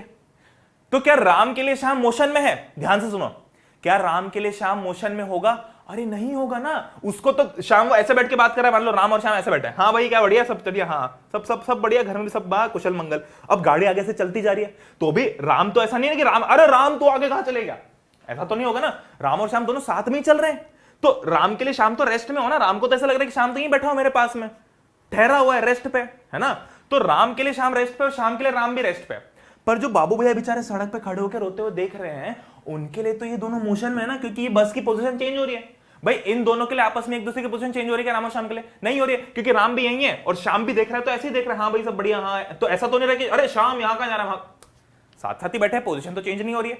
तो ये दोनों एक दूसरे के लिए किस में है, ये दोनों एक दूसरे के लिए रेस्ट में है। पर सिमिलरली बाबू भैया के लिए तो ये मोशन में है ना, क्योंकि बाबू भैया तो बस खड़े होकर देख रहे हैं, बाबू भैया तो देख रहे हैं कि पूरी की पूरी बस मूव हो रही है, तो बस के साथ साथ जितने भी लोग हैं सबकी पोजीशन चेंज हो रही है। तो इनके लिए रेस्ट में है, मतलब राम के लिए श्याम रेस्ट में है, पर बाबू भैया के लिए श्याम मोशन में है। तो अब हम किसकी बात सुने, बाबू भैया की सुने कि इन दोनों की सुने, कि भाई रेस्ट में है कि मोशन में। अब तुमसे कोई पूछेगा कि बताओ रेस्ट में कि मोशन में, तो तुम क्या बोलोगे, यार हम तो कंफ्यूज हो गए यार, क्योंकि इसके लिए रेस्ट में, इनके लिए मोशन में। पर कोई ना कोई एक चीज तो होनी चाहिए सच्चाई, हाँ, हर चीज का एक जवाब तो होता है। तो इस जवाब को पता करने के लिए हम ना राम के पास गए, ना श्याम के पास गए, ना बाबू भैया के पास गए, हम पता है किसके पास गए, हम गए घड़ियाल बाबू के पास, मतलब हम गए समय के पास। समय से हमने पूछा कि भैया समय आप बताओ। देखो अभी शाम के नजरिए में बाबू भैया, शाम के नजरिए में क्या हो रहा है, शाम के नजरिए में राम मोशन में है, सॉरी राम रेस्ट में है, पर शाम के नजरिए में बाबू भैया तो मोशन में है ना। समझ रहे हो, जब भी गाड़ी आगे बढ़ती है तो हमको लगता है ना कि पेड़ पीछे जा रहे हैं, तो इसके लिए ऐसा लग रहा है कि बाबू भैया पीछे जा रहे हैं, पर बेचारे बाबू भैया तो यहीं खड़े हैं। तो हमने सोचा कि यार ये तो बहुत कंफ्यूजन हो जाएगा, हम चलते हैं किसका नजरिया देखें, बाबू भैया का देखें कि राम श्याम का देखें। तो अपने सोचा कि यार हम नजरिया देखते समय का। तो हम गए समय के पास, हमने बोला समय जी आप हमें बताओ कि रेस्ट में है कि मोशन में है। तो समय ने बोला कि मैं अपने नजरिए से बताऊंगा और उसको तुम्हें सच मानना है। तो हमने बोला ठीक है। तो अब अगर तुम समय के नजरिए से देखो तो असलियत में सिर्फ बाबू भैया ही रेस्ट में हैं, बाकी ये दोनों मोशन में, भले इनको कुछ भी लगे, भले ये एक दूसरे को मोशन माने रेस्ट माने, ये बेवकूफ कुछ भी करें, हमको उससे फर्क नहीं पड़ता, पर समय के नजरिए से रेस्ट में और समय के नजरिए से मोशन में है। क्यों? क्योंकि जैसे जैसे समय आगे बढ़ता जा रहा है वैसे वैसे पोजीशन चेंज हो रही है बस की। पर जैसे जैसे समय आगे बढ़ता है, बाबू भैया तो वही है, भाई मैं यहां खड़ा हूं, ऐसे ही खड़ा हूं, मैं 10 सेकंड यहीं खड़ा हूं, 20 सेकंड खड़ा हूं, 1 सेकंड बीता, 2 सेकंड बीता, 3 सेकंड बीता, समय तो बीता जा रहा, समय मेरे तो रुकेगा नहीं, पर मेरी पोजीशन चेंज हो रही क्या नहीं। पर अगर मैं ऐसे चल रहा हूं तो जैसे 1 सेकंड 2 सेकंड 3 सेकंड 4 सेकंड बीतते जा रहे वैसे मेरी पोजीशन चेंज होती जा रही है। तो बाबू भैया की क्या पोजीशन चेंज हो रही है? नहीं हो रही है। टाइम के रिस्पेक्ट में वहीं खड़े जाते हैं, पर ये बस की पोजीशन चेंज हो रही है, तो इसलिए ये बस वाले मोशन में और बाबू भैया रेस्ट में। बहुत देर तक ये चीज क्यों बताई मैंने, उसका रीजन बता देता हूं। क्योंकि अब देखो इसी की कार चल रही है, कहां जा रहे भाई? ये पार्टी करने हैं, ये मुझे वॉशिंगटन डीसी लग रहा है, जीटी वाई सिटी ऐसा नहीं लग रहा है। चलो हाँ भाई, देखो तुम्हारे टीचर होता तो जीटी वाई सिटी का एग्जांपल नहीं दे पाते ना, कोई बात नहीं। तो मैंने इतनी चीज क्यों बताई? क्योंकि मुझे बताना था कि motion is relative with respect to observer. ठीक है, इसका मतलब क्या है कि देखो एक गट्टू है, एक गट्टू है ना, गट्टू अपना हमेशा का कैरेक्टर है, तुम मेरे सारे वीडियोस में गट्टू को ही पाओगे। गट्टू को चश्मा लग गया, ठीक है, गट्टू है। गट्टू इसकी मां के लिए राजा बेटा है ना। गट्टू इसके टीचर के लिए बहुत ही मस्तीखोर है, ठीक है। गट्टू इसके दोस्तों के लिए पागल है। तो मतलब गट्टू तो बेचारा एक ही है, पर देखो कैसे अलग अलग लोगों से अलग अलग नजर से देख रहे हैं। मम्मी उसको देख रही तो बोल रही है तो मेरा राजा बेटा है, दोस्त इसको देख रहे तो बोल रहे कि एक नंबर का पागल है, बेवकूफ है, पर टीचर देख रहे तो बोल रहे कि यार कितना मस्तीखोर है यार, कितना बेकार है। तो गट्टू तो एक ही, पर उसको सब लोग अलग अलग नजर से देख रहे हैं। सिमिलरली मोशन एक ही होता है, पर लोग उसको अलग अलग नजर से देखते हैं। जैसे ये जो एग्जांपल था, तो है तो हमको पता है कि ये मोशन है और रेस्ट पे है, पर तुम देखो कि राम का नजरिया अलग है शाम के लिए और बाबू भैया के लिए, शाम का अलग है राम के लिए, मतलब अलग अलग लोगों का नजरिया कितना मैटर करता है। तो जैसे रियल लाइफ एग्जांपल है ना, बस फिजिक्स में भी वैसे होता है कि मोशन भी रिलेटिव टू ऑब्जर्वर होता है, मतलब कि ऑब्जर्वर के हिसाब से चेंज हो सकता है। मैं अगर ट्रेन में बैठा हूं तो मेरे पास वाला मेरे लिए रेस्ट में है, पर मेरे लिए बाहर जो पेड़ है वो मोशन में है, जबकि असलियत में बाहर का जो पेड़ है वो रेस्ट में और मैं मोशन में हूं। पर देखो चूंकि नजरिया का फर्क है, तो पता चला कि गट्टू असली में तो बहुत ही साइंटिस्ट निकला, पर किसी ने समझा ही नहीं कि साइंटिस्ट है। तो इसलिए नजरिए से फर्क नहीं पड़ना चाहिए, ठीक है। अपन जिंदगी में अपन अच्छे रहो बस सबसे, ठीक है। चलो जी, अब आते हैं स्टेट्स ऑफ मोशन। दो स्टेट्स ऑफ मोशन होते हैं कि अब body is said to be in. दो स्टेट्स ऑफ मोशन क्या होंगे? एक होगा रेस्ट और एक होगा मोशन, ठीक है। दो स्टेट्स मतलब कि कोई भी बॉडी इन दोनों में से किसी एक स्टेट में हमेशा होती है, या तो कोई बॉडी रेस्ट में होती है या फिर कोई बॉडी मोशन में होती है। जब मैं सो रहा हूं मतलब मैं रेस्ट में हूं, जब मैं भाग रहा हूं तब मैं मोशन में हूं। तो रेस्ट और मोशन ये दो सिनेरियोस होते हैं किसी भी बॉडी के लिए, या तो चल रही होगी और बैठी होगी। घड़ी है, घड़ी अगर यहीं यहीं है तो ये रेस्ट पे, अगर मैं ऐसे ऐसे कर रहा हूं तो ये मोशन में, ठीक है। कोई भी चीज, ठीक है। तो सिमिलरली अब अगर तुम देखो तो रेस्ट पे हम कब बोलेंगे? जब बॉडी अपनी पोजीशन चेंज नहीं करती विद रिस्पेक्ट टू टाइम, ये विद रिस्पेक्ट टू टाइम। और यहां पर मोशन क्या होता है? When body changes position with respect to time. तो विद रिस्पेक्ट टू टाइम का मतलब क्या है कि समय के नजरिए में बॉडी बदल रही है कि नहीं बदल रही है ना। गट्टू बिट्टू राम शाम के नजरिए से नहीं देखना है, समय के नजरिए से देखना है। तो भले ही मैं ट्रेन के अंदर मुझे लग रहा है कि सामने वाला रेस्ट में है, पर समय के नजरिए से तो आगे बढ़ रहा है ना, क्योंकि ट्रेन आगे बढ़ रही है, तो इसलिए समय के नजरिए से वो मोशन में, तो असलियत में वो मोशन में होगा, भले ही मुझे कुछ भी लगे, ठीक है। चलो जी आगे बढ़ते हैं। टाइप्स ऑफ मोशन, तीन बेसिक टाइप्स ऑफ मोशन, तो जो तुमने 8वीं कक्षा में पढ़े होंगे, 8वीं में तो बहुत पढ़ेंगे, पर इस चैप्टर में तो कुछ मोशन के बारे में दे नहीं रखा। टाइप्स ऑफ मोशन के बारे में तीन मोशन होते हैं। लीनियर मोशन, लीनियर मोशन मतलब क्या होता है कि वन डायमेंशनल मोशन होता है अलोंग अ स्ट्रेट लाइन। जैसे कि गाड़ी है, जैसे कि ये जो गाड़ी है बिल्कुल पटरी पे चल रही है, तो ये बिल्कुल स्ट्रेट लाइन में चल रही है ना, बिल्कुल स्ट्रेट लाइन में चल रही है। क्या ये इधर उधर मूव हो रही है? नहीं हो रही, तो बिल्कुल वन डायमेंशन में चल रही है ना। बिल्कुल मैं अगर इसे सीधा सीधा चलूं तो मैं वन डायमेंशन में चल रहा हूं, ठीक है। तो ये लीनियर मोशन हो गया। सर्कुलेटरी मोशन, सर्कुलेटरी मोशन मतलब कि देखो ये क्या होता है? Movement of body along a straight line, है ना। Movement of body along a straight line क्या हो गया? Linear motion. लीनियर, अरे लाइन वर्ड आ रहा है ना इसमें, तो along a straight line. Circulatory, circle आ रहा है वर्ड इसके अंदर, ठीक है। तो सर्कुलेटरी मतलब कि along a circular path, the movement of body moving along a circular path. जैसे पंखा है, तो पंखे की जो ब्लेड्स है, अगर मैं इस ब्लेड के ऊपर एक डॉट लगाऊं और इसको मार करूं तो ऐसे गोल गोल गोल गोल घूम रही है ना, ये मतलब एक सर्कुलर पाथ फॉलो कर रही है इसकी एक एक ब्लेड, है ना। दूसरी ब्लेड के ऊपर भी लगाऊं तो ये भी सर्कुलर पाथ फॉलो कर रही है, ठीक है। अब तीसरा है ऑसिलेटरी मोशन। ऑसिलेटरी मतलब टू एंड फ्रो, जैसे पेंडुलम है, तो पेंडुलम, ये तो पेंडुलम नहीं है, पर ये पता नहीं क्या है, उनका जो भी लगा रखा है। तो पेंडुलम मतलब क्या है? अरे इधर चला मैं उधर चला, जाने गाना वाना कॉपीराइट आ जाएगा। मैं वैसे भी गाता तो बिल्कुल सिंगर जैसा ही हो, है ना, तो कॉपीराइट लाना नहीं है। बाकी तुम देखना वो ऋतिक रोशन का गाना, ओ मूवी देखना यार, क्या बढ़िया मूवी है वो, मतलब कोई एवेंजर्स वगैरह कुछ नहीं लगे उसके सामने, क्या बढ़िया बोलता है वो। धूप, है ना। अच्छा धूप भी है, क्या है? धूप के थ्रू लाइट आ रही है, तो कैसे आ रही है? फिजिक्स के थ्रू ही आ रही है ना। तो जादू भी इसी से रिलेटेड है, ठीक है। बस जादू का एक लॉ गलत था, वो जो बास्केटबॉल खेलते खेलते जो उचकरे होते थे, वो थोड़ा जादू ने थोड़ी देर के लिए फिजिक्स को डिफाई कर दिया, पर वैसा नहीं होता। चलो ओके, अब आते हैं अपनी क्वांटिटीज के ऊपर। तो बेसिकली हमें दो मेजर क्वांटिटीज पे देखना है, डिस्टेंस डिस्प्लेसमेंट और स्पीड वेलोसिटी, जैसे मैं बता चुका हूं। डिस्टेंस और डिस्प्लेसमेंट भाई ये जो दो चीजें हैं ये भी सेम है, जैसे स्पीड और वेलोसिटी सेम है ना। स्पीड और वेलोसिटी के बीच में क्या डिफरेंस था? मैंने बताया था, अरे स्पीड मतलब वही डिस्टेंस पर यूनिट टाइम जो हमको पता है, जैसे 5 मीटर पर सेकंड, तो 5 मीटर चल रहा हूं मैं हर सेकंड में, तो डिस्टेंस पर यूनिट टाइम, है ना। और वेलोसिटी क्या होता है? वही speed with direction similarly distance और डिस्प्लेसमेंट भी सेम चीज होती है। डिस्टेंस मतलब एक स्केलर क्वांटिटी और डिस्प्लेसमेंट एक वेक्टर क्वांटिटी है, ठीक है। अच्छा, अब स्केलर और वेक्टर के बीच में तुम आगे आगे चल के धीरे धीरे समझते जाओगे, जब तुम नेक्स्ट चैप्टर देखोगे। अभी तुमको पूरा समझने की जरूरत नहीं है, पर अगर तुम्हें समझना हो तो तुम देख भी सकते हो, पर ऐसा तो देखो जो अपने काम का भी वो कर लेते हैं। चलो जी, तो डिस्टेंस और डिस्प्लेसमेंट की हम बात करें तो डिस्टेंस डिस्प्लेसमेंट की क्या बात करें तो देखो, जैसे कि ये मेरा घर है ना, ये क्या है, मेरा घर है, और मान लो ये है मेरा स्कूल। स्कूल बनाए कि क्या बनाए इसको यार, स्कूल तो तुम जाओगे नहीं खुशी खुशी तुम कहां जाओगे बताओ। दोस्त का घर भी नहीं दिख रहा है कि दोस्त का तो बंगलो हो गया है ना। या मान लो एक काम करते हैं, ये है सुनियो का घर, ठीक है। डोरेमोन सबको पता है ना, ज्यादा अमीर लोगों को नहीं पता होगा, ज्यादा अमीर लोग पेपा पिग देखते हैं, ठीक है, पर कोई बात नहीं, पता होगा सबको यार। और ये है जियान का घर, ठीक है। अब जियान सुनियो, अब हाँ भाई सुनियो का घर तो महल जैसा है, जियान नोबिता बेचारे सब गरीब, सुनियो बहुत अमीर है ना। तो जियान का घर है और उसको सुनियो का घर जाना है ना। तो देखो क्या हो रहा है कि भाई इस रास्ते पे मान लो कि ब्लॉकेज हो गया, मान लो कंस्ट्रक्शन चल रहा है, तो जियान क्या करेगा, जियान निकला रास्ते से, जो रास्ता था भाई रास्ता साइकिल से निकला और यहां गया और फिर यहां से यहां चले गया, तो यहां गया सुनियो का घर। सिंपल है ना, सिंपल है। तो हमने क्या बोला भाई, जियान क्या बोलेगा कि यार सुनियो के घर तक जाने का सबसे छोटा रास्ता है, क्योंकि एक रास्ता हो सकता है कि यहां से घूम के ऐसे घूम के पहाड़ी से होके ऐसे होके जा रहा हो। तो जियान ने बोला कि यार इस रास्ते से ज्यादा छोटा तो ये वाला रास्ता है, तो जियान को क्या लगा कि सबसे छोटा रास्ता ये है, तो जियान ऐसा चलेगा। पर एक्चुअली में क्या ये सबसे छोटा रास्ता है? नहीं, मतलब देखो डेफिनेटली रास्ता है, जो पाथ है वो भले सबसे छोटा हो सकता है, पर इसका मतलब ये नहीं कि उन दोनों के घर की सबसे शॉर्टेस्ट डिस्टेंस भी ये है, क्योंकि इन दोनों के घर की सबसे शॉर्टेस्ट डिस्टेंस तो डायरेक्ट जो यहां से लेके वहां तक की वो हो जाएगी ना भाई, समझ रहे हो। फॉर एग्जाम्पल जैसे मान लो कि यहां पर एक घर है ना, यहां पर एक घर है और दूसरा घर मान लो कि यहीं पे चिपका हुआ है, ठीक है। जैसे कि दूसरा घर मान लो, कैसे समझाऊं मैं तुम्हें, दूसरा घर मान लो यहां है ना, या यहां भी मत मानो, तुम ऐसा कर लो कि हमने क्या गली के पीछे घर है अपना, है ना। तो जैसे दूसरा घर मेरा यहां है ना, तो अब इस घर का गेट मान लो इधर है और इस घर का गेट इधर है, तो इन दोनों घर के बीच की जो सबसे छोटी रास्ता है वो तो यही है कि मैं यहां से जाऊं, यहां से जाऊं, यहां से जाऊं, यहां से जाऊं। पर क्या ये शॉर्टेस्ट डिस्टेंस हुई? नहीं, शॉर्टेस्ट डिस्टेंस तो इन दोनों के घर में कुछ भी नहीं ना, ये तो बिल्कुल चिपके हुए हैं, फिर भी इनको इतनी डिस्टेंस तो लेनी पड़ती है।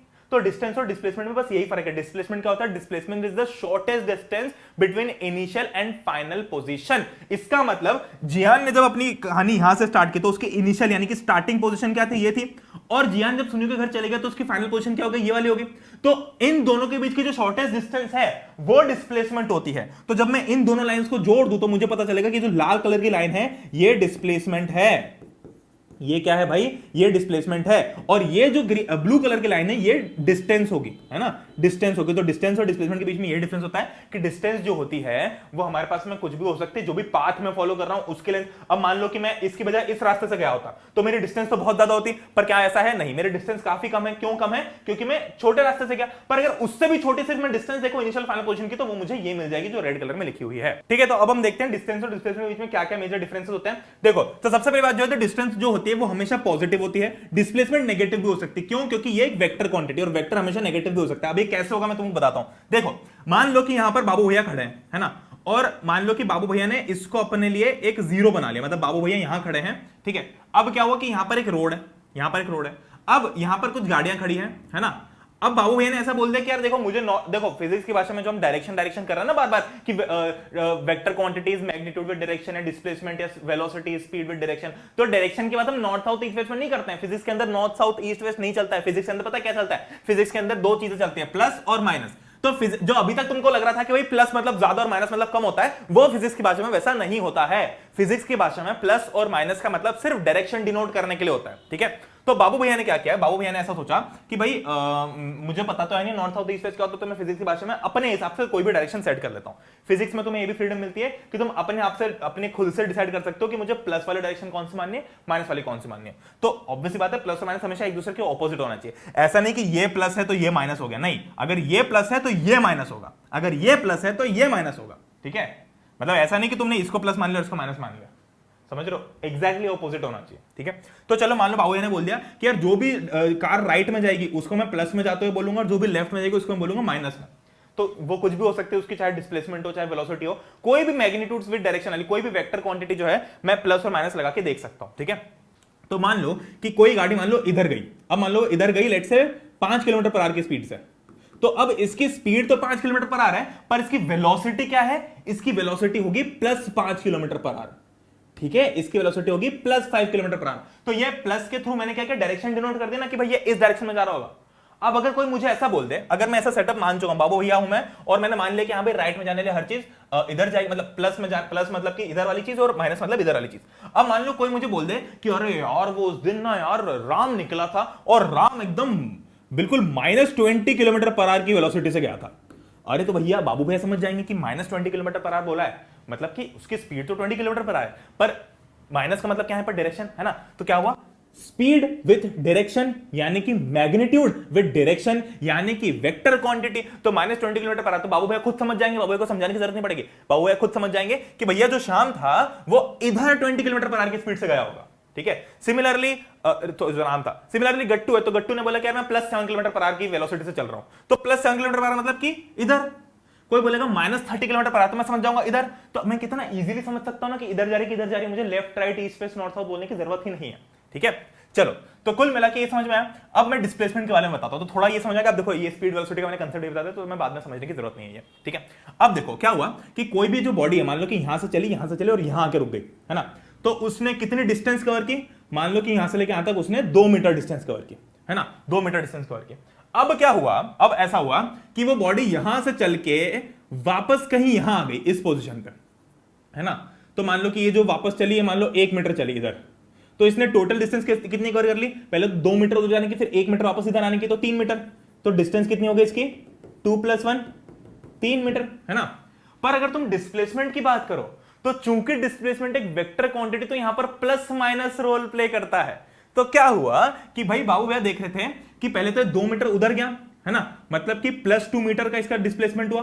फिर जब ये इधर आ रहा है 1 मीटर, तो ये 1 मीटर इस डायरेक्शन में आ रहा है ना, मतलब देखो ऐसा नहीं कि मुझसे लेफ्ट जाने वाला नेगेटिव होगा, सारी चीजें जो इस साइड मूव हो रही है, भले इधर से इधर हो रही है, पर इस साइड मूव होने वाली हर चीज नेगेटिव में लूंगा मैं, और इस साइड मूव होने वाली हर चीज पॉजिटिव में लूंगा। तो ये जो डिस्प्लेसमेंट है, बाबू भैया क्या बोलेंगे कि मुझे सबको ऐड करने का बोल दिया, तो बाबू भैया क्या बोलेंगे, चलो ठीक है प्लस कर लेता हूं। पर ये जो 1 मीटर का डिस्प्लेसमेंट है, ये एक्चुअली -1 मीटर हो गया ना, क्यों? क्योंकि इधर के डायरेक्शन में हो रहा है। तो कुल मिलाकर डिस्प्लेसमेंट कितना हो गया? 1 मीटर। ठीक है, तो कुल मिलाकर डिस्प्लेसमेंट कितना हो गया? 1 मीटर। तो देखो कि डिस्टेंस भले ही 3 है, डिस्टेंस बढ़ गई, पर डिस्प्लेसमेंट यहां पर 1 हो गया। तो कहने का मतलब क्या है कि भाई डिस्प्लेसमेंट कम भी हो सकता है, और इनफैक्ट डिस्प्लेसमेंट नेगेटिव भी हो सकता है। अगर ये इधर चले आता 2 मीटर, तो बाबू ये बोलते कि इसका डिस्प्लेसमेंट -2 मीटर है। ठीक है, तो ये बार बार कैलकुलेशन ना करना पड़े, इसके लिए एक डिस्प्लेसमेंट की बहुत ही अच्छी डेफिनेशन बताता हूं कि displacement is the shortest distance between initial and final position of the body. ठीक है, पहले केस में बॉडी की इनिशियल पोजीशन ये थी, फाइनल पोजीशन ये थी, तो इसलिए उसका डिस्प्लेसमेंट क्या हो गया था? इसका डिस्प्लेसमेंट हो गया था 2 मीटर। पर दूसरे केस में बॉडी की देखो इनिशियल स्टार्ट तो बॉडी यहीं से हुई है ना, है ना, इनिशियल पोजीशन तो यही है। तो बॉडी भले गोल गोल गोल गोल कैसे भी घूम के ऐसे ऐसे ऐसे ऐसे ऐसे ऐसे ऐसे घूम के वापस यहां आ जाए, तो भी मुझे ये पाथ नहीं देखना है। डिस्प्लेसमेंट की एक खासियत है कि मुझे रास्ता नहीं देखना है बिल्कुल भी कि कौन सा है, मुझे बस देखनी है इनिशियल पोजीशन ये है, फाइनल पोजीशन ये है। तो इनिशियल और फाइनल के बीच में डिस्टेंस कितनी होगी? तो ऑब्वियस बात है ये भी 1 मीटर ही होगा, तो इसलिए डिस्प्लेसमेंट 1 मीटर है। तो देखो ऐसे करके भी 1 मीटर आया, और कैलकुलेट करके भी 1 मीटर ही आया। तो डिस्टेंस डिस्प्लेसमेंट की यही बात होती है। डिस्प्लेसमेंट 0 भी हो सकता है, क्यों? क्योंकि भाई मान लो कोई बॉडी ऐसी है, मान लो कि कोई भी कार है जो इधर चली 2 मीटर, सॉरी इधर चली 2 मीटर और वापस इधर आ गई 2 मीटर, तो इसकी इनिशियल पोजीशन भी यही थी, फाइनल पोजीशन भी यही थी, तो डिस्टेंस तो कुछ होगी नहीं ना। भाई मैंने यहीं से स्टार्ट किया और घूम के वापस में यहीं आ गया, तो मेरी इनिशियल फाइनल पोजीशन तो यही होगी, तो मेरा डिस्प्लेसमेंट 0 हो गया। पर यहां पर कुछ ना कुछ डिस्टेंस मेरी होगी, क्योंकि मैं मान लो 2 मीटर इधर गया, फिर 2 मीटर वापस इधर चल के आया, तो 4 मीटर मेरी डिस्टेंस हो गई, है ना, और डिस्प्लेसमेंट 0।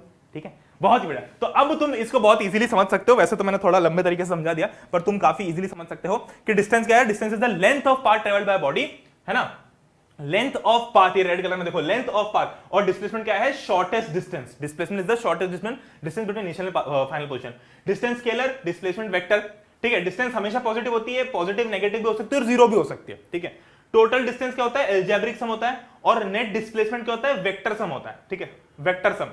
वेक्टर सम मतलब क्या होता है कि वेक्टर सम के अंदर हम प्लस माइनस साइन भी अकाउंट में लेते हैं, और अलजेब्रिक सम मतलब इसमें हम बस ऐड ही कर रहे होते हैं, जैसे 2 metre plus 5 metre plus 7 metre, हम इसमें ये नहीं देखते कि भाई माइनस में आ रहा है कि प्लस में जा रहा है। ठीक है, तो डिस्प्लेसमेंट का ये देख रहा है। फिर हमेशा कोई ना कोई डिस्टेंस होगी, अगर कोई भी बॉडी मोशन में है तो पक्की बात है कि कुछ ना कुछ डिस्टेंस को कवर करेगी, है ना। जैसे कि हमने कार चलाई, हम कार से घूम के और घर आ गए, तो पक्का कुछ ना कुछ डिस्टेंस तो हमने कवर किया।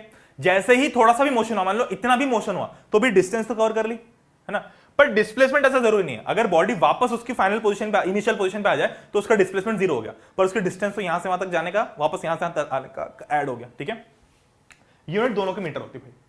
ठीक है, अब आते हैं स्पीड वेलोसिटी पे। स्पीड वेलोसिटी में तुमको ऑलरेडी बता चुका हूं, तो ज्यादा नहीं बताऊंगा। वापस से वही चीज है कि मान लो मैंने इधर जाने वाली हर चीज को प्लस बोल दिया, इधर जाने वाली हर चीज को माइनस बोल दिया, तो स्पीड जैसे 20, दोनों कार्स की स्पीड 25 मीटर पर सेकंड ही है, पर दोनों की वेलोसिटी अलग अलग है। तो यहां पर दोनों की स्पीड जो है वो सेम है, पर वेलोसिटी जो है वो डिफरेंट है। ठीक है, क्यों? क्योंकि वेलोसिटी इसकी प्लस 25 मीटर पर सेकंड है और इसकी माइनस 25 मीटर पर सेकंड है। अब तुम खुद से भी चाहो तो ऐसा कर सकते हो कि मैं तो भैया इधर वाली को माइनस का बोलूंगा या माइनस का बोलूंगी और इधर वाली को प्लस का बोलूंगी। ठीक है, तो तुम ऐसा भी कर सकते हो। बस तुमको इस चीज का ध्यान रखना है कि तुम अब जो तुमने शुरू में स्टार्ट किया ना वो तुम एंड तक चलाओ। ठीक है, चलो एंड तक मतलब क्वेश्चन के एंड तक, वो तुम आगे समझ जाओगे। What is speed? Speed shows rate of change of motion. ठीक है, rate of change of motion मतलब कि मोशन कितनी तेजी से चेंज हो रहा है। ठीक है, जैसे कि तो हम इसको कैसे निकालते हैं? डिस्टेंस है ना, मोशन भाई चेंज ऑफ मोशन कैसे पता चलेगा? डिस्टेंस है ना। कोई बॉडी यहां थी, यहां से यहां चली गई, तो कितने मोशन में कितना चेंज हुआ? जो यहां से यहां तक की डिस्टेंस हुई, तो डिस्टेंस अपॉन, अब जब भी तुम्हें पूछा किसी भी चीज का रेट निकालने को बोला जाए कि rate of motion, rate of electric current, या फिर रेट ऑफ कुछ भी चीज है ना, rate of change of momentum, तो कभी भी किसी का भी रेट पूछा जाए ना तो तुम उस चीज को टाइम से डिवाइड कर दो, तो उससे हमको उसकी रेट पता चल जाती है कि किस रेट से हो रहा है। तो स्पीड हो गया डिस्टेंस अपॉन टाइम। ठीक है, अब वेलोसिटी क्या होता है? Velocity shows rate of change of motion along with direction of motion. ठीक है, तो पापा का फोन है, पापा ने बोला बेटा तेरी स्पीड कितनी? मैंने बोल दिया पापा मेरी स्पीड 40 किलोमीटर पर आ रहा है। ठीक है, पापा का फोन है, 2 घंटे बाद पापा ने बोला बेटा तेरी स्पीड कितनी है? मैंने बोला 40 किलोमीटर पर आ रहा है। तो पापा ने बोलेंगे कि वाह अपना बच्चा कितना अच्छा है, अपना बच्चा बिल्कुल यूनिफॉर्म स्पीड पे चल रहा है।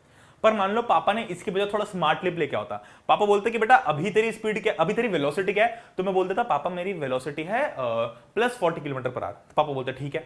दूसरी बार जब पापा ने कॉल कर मैंने बोल दिया कि मेरी वेलोसिटी है माइनस 40 किलोमीटर पर आवर, तो पापा डर जाते हैं कि भैया ये रिवर्स में 40 की स्पीड में चला रहा है क्या, ठोकेगा ये किसी को? तो वेलोसिटी से हम डायरेक्शन ही पता लगा सकते हैं। इसलिए जब भी पापा का फोन है तो हमेशा उनको स्पीड बताओ, वेलोसिटी कभी मत बताओ। कभी तुम रिवर्स में चला रहे हो 100 की स्पीड में, तो भाई तुम तो गए, पर पापा भी डांट देंगे तुमको, है ना। तो रिवर्स में नहीं चलाना, और बताओ तो स्पीड बताओ, वेलोसिटी मत बताओ। चलो, तो ये बेसिक इनके बीच में डिफरेंस मैंने लिख दिया है। ठीक है, कि rate of change of distance, rate of change of displacement. सबसे बेसिक तो यही है कि स्पीड जो होती है, जैसे स्पीड जो होती है वो डिस्टेंस अपॉन टाइम होती है, वैसे ही वेलोसिटी का एक तुम फॉर्मूला ले सकते हो, वो है डिस्प्लेसमेंट अपॉन टाइम। ठीक है, तो ऑलमोस्ट सेम है, स्पीड वेलोसिटी भी डिस्टेंस डिस्प्लेसमेंट भी ऑलमोस्ट सेम है, पर हमने ऐसा कर दिया डिस्प्लेसमेंट अपॉन टाइम। ठीक है, स्केलर वेक्टर ये कभी भी zero, it can never be negative और जीरो। जीरो तो क्या हो सकती है अगर मैं गाड़ी चलाऊं ही ना, अगर रेस्ट पे तो, पर अगर मोशन में है तो कभी भी स्पीड जीरो नहीं होगी। पर मोशन में होते हुए भी इसकी नेगेटिव जीरो या पॉजिटिव हो सकती है, पॉजिटिव नहीं पॉजिटिव। ठीक है, speed is velocity without direction, velocity is speed with direction. ठीक है, सेम चीज हो गई, बार बार लिखिए। मे और may not be equal to velocity.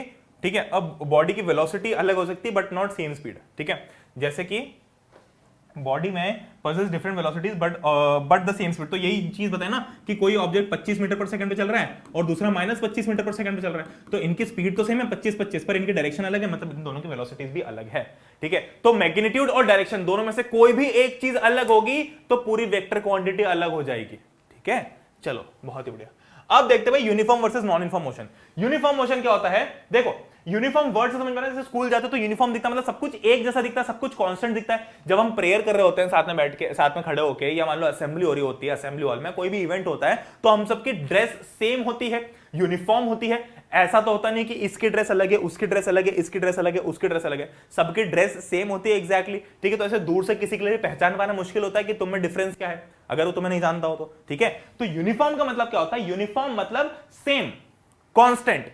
Non uniform मतलब जैसे कोचिंग जाता है तो कोचिंग में जनरली कुछ कोचिंग्स में ड्रेस नहीं होती है, तो वहां पर सब अलग अलग दिख जाता है, अलग अलग हमको, तो वहां पर कोई यूनिफॉर्मिटी नहीं होती है। तो यहां पर मतलब कि जहां पर कांस्टेंट कुछ भी फिक्स नहीं होता। ठीक है, तो यूनिफॉर्म वेलोसिटी या यूनिफॉर्म मोशन का मतलब ये होता है कि हमारी वेलोसिटी कांस्टेंट है, मतलब कि हम सेम वेलोसिटी पे चल रहे हैं। ठीक है, तो जैसे पापा का फोन आया, पापा ने पूछा बेटा तेरी वेलोसिटी क्या है, मैं बोलूंगा पापा मेरी वेलोसिटी है प्लस 40 किलोमीटर पर आवर। पापा ने 1 घंटे बाद फोन लगाया, पापा ने पूछा कि अब तेरी वेलोसिटी क्या है, मैंने बोला कि पापा अभी मेरी वेलोसिटी है प्लस 40 किलोमीटर पर आवर। तो पापा सोचेंगे कि पहले भी प्लस 40 थी, अभी भी प्लस 40, मतलब कि इसकी वेलोसिटी कांस्टेंट है, यानी कि ये यूनिफॉर्म मोशन में चल रहा है।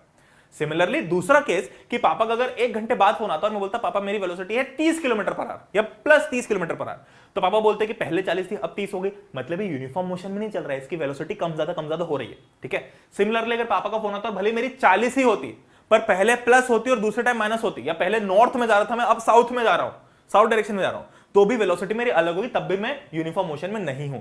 तो मैं यूनिफॉर्म मोशन में सिर्फ तब होऊंगा जब मेरी स्पीड और डायरेक्शन दोनों सेम होंगे।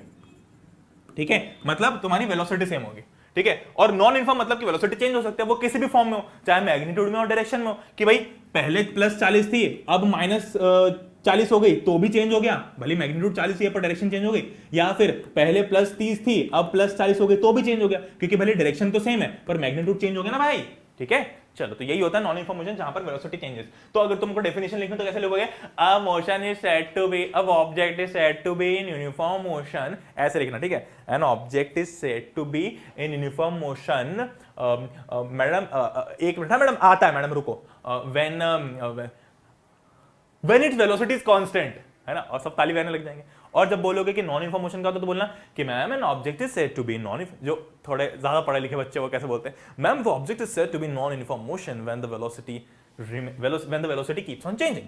ठीक है, चलो अगला कंसेप्ट भैया, व्हाट इज एवरेज स्पीड। कुछ नहीं है भाई, एवरेज स्पीड बहुत ही सिंपल है भाई, हर चीज का एवरेज निकालना आता ना। अरे हमारी क्लास में तो 50 बच्चे हैं, हमारी क्लास में 50 बच्चों के मान लो कि कुछ कुछ नंबर आए हैं, तो हमें जब भी एवरेज निकालना तो हम क्या करते हैं, sum of all marks upon total number of students. ठीक है, एक तो एवरेज का फंडा ये होता है, तो ये फंडा याद रखना, अभी बताऊंगा कि कैसे अप्लाई होगा। एवरेज स्पीड का फंडा क्या है, एवरेज स्पीड का फंडा बहुत सिंपल है, एवरेज स्पीड मतलब total distance upon total time taken. Average speed का जो फॉर्मूला है वो होता है total distance travelled upon total time taken. For example जैसे कि हम बोलते हैं कि यार मुझे इंदौर से मुंबई जाना है ना।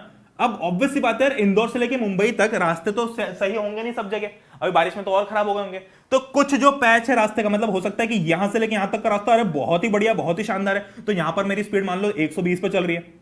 फिर मान लो कि यहां पर बहुत ही गड्ढे आ गए तो यहां पर मेरी 30 पे चली, यहां पर और थोड़े गड्ढे आ गए तो यहां पर 10 पे चली, यहां पर और फिर बढ़िया रोड आ गया तो 100 पे चली। तो ऐसे करके हर अलग अलग टाइम पे अलग अलग डिस्टेंस, मान लो कि शुरू की मैंने लेट्स से D1 डिस्टेंस, या D1 का मतलब बस चलो तुम लोगों को मैं वेरिएबल में बताता हूं, तुम लोगों को 2 जैसे बताता हूं। मान लो शुरू के इसने 100 किलोमीटर इस टाइप से कवर किए, दूसरे 100 इस टाइप से कवर किए, तीसरे 100 इस टाइप से कवर किए, चौथे 100 इस टाइप से कवर किए, और आने वाले 100 अलग अलग टाइप से कवर किए, है ना। तो कुल मिला के जब मान लो मुंबई में पूछा अपने रिश्तेदार के पास में, मतलब मुंबई में अपनी बुआ के यहाँ चले गया, वैसे तो बुआ रहती नहीं वहां पे, पर लेट से चले गया। अब बुआ ने बोला कि बेटा तेरी स्पीड क्या थी, तो क्या मैं बुआ को बैठ के बताऊंगा, बुआ आओ इधर आओ इधर आओ, देखो बुआ क्या हुआ कि जब मैं इंदौर से निकला तो इंदौर से लेके धार तक तो मेरी स्पीड इतनी थी, है ना। फिर धार के बाद ना थोड़े गड्ढे वड्ढे आ गए यार, मतलब वो रोड खराब हो गए तो थोड़ी स्पीड ऐसी कम हो गई। फिर पता है क्या हुआ, वहां से लेके थोड़ी आगे गया तो बढ़िया स्पीड थी, क्या शानदार रोड है आपको क्या बताऊं। फिर हमने क्या किया, थोड़ा चाय पीने बैठ गए, हमने कॉफी ले ली रास्ते में, तो थोड़ी स्पीड कम। तो बुआ इतना सुनेगी क्या, बुआ बोलेगी तो भाई रहने दे मत बता। ऐसा करते हैं क्या, हम नहीं करते हैं। हम बुआ को क्या बताते हैं कि हाँ 80-90 पे आ गए, 80-90 की स्पीड थी, है ना। तो ये 80-90 हमने कैसे बताया, हमने एवरेज स्पीड बताई। एवरेज स्पीड कैसे निकाली, total distance travelled upon total time taken. भैया हमने बोला कि स्पीड होती है डिस्टेंस अपॉन टाइम, हमको एवरेज स्पीड निकालनी तो हम टोटल डिस्टेंस देख लेते हैं। जैसे मान लो इंदौर से लेके मुंबई तक की डिस्टेंस लेट से 700 किलोमीटर है, तो मैंने क्या किया कि 700 किलोमीटर लिया अपॉन मुझे कितना टाइम लगा, लेट से मुझे 10 घंटे लगे, है ना, मुझे 10 घंटे लगे, तो मेरी एवरेज स्पीड क्या होगी 70 किलोमीटर पर आवर। तो ये एवरेज स्पीड है। अब जरूरी नहीं कि पूरा रास्ता 70, अब देखो कहीं कहीं पे 10 भी थी, कहीं पे 30 भी थी, कहीं पे 120 भी थी, पर एवरेज क्या है 70। बस समझ में आया, बहुत सिंपल सा कंसेप्ट है। तो बुआ जी को याद करना है इसमें, अपनी अपनी बुआओं को याद करना, ठीक है। चलो तो अरे बाप रे बाप गंदा कर दिया। चलो गंदा तो कुछ नहीं कहा, एक क्वेश्चन लिखा हुआ है यहाँ पे, है ना, एक क्वेश्चन लिखा हुआ है, इसको मैं हटा देता हूं पूरा ही। क्या कहना चाह रहा है सवाल हमसे, ये कह रहा है कि an object travel 16 metre in 4 second then another 16 metre in 2 second, what is the average speed. तो इसका आंसर मुझे नीचे कमेंट्स के अंदर अभी बताओ, राइट नाउ, वीडियो को पॉज करके, ठीक है। फटाफट एडिट कर लो, मैं थोड़ा फ्रेम से बाहर आ जाता हूं, ठीक है, ये देख लिया।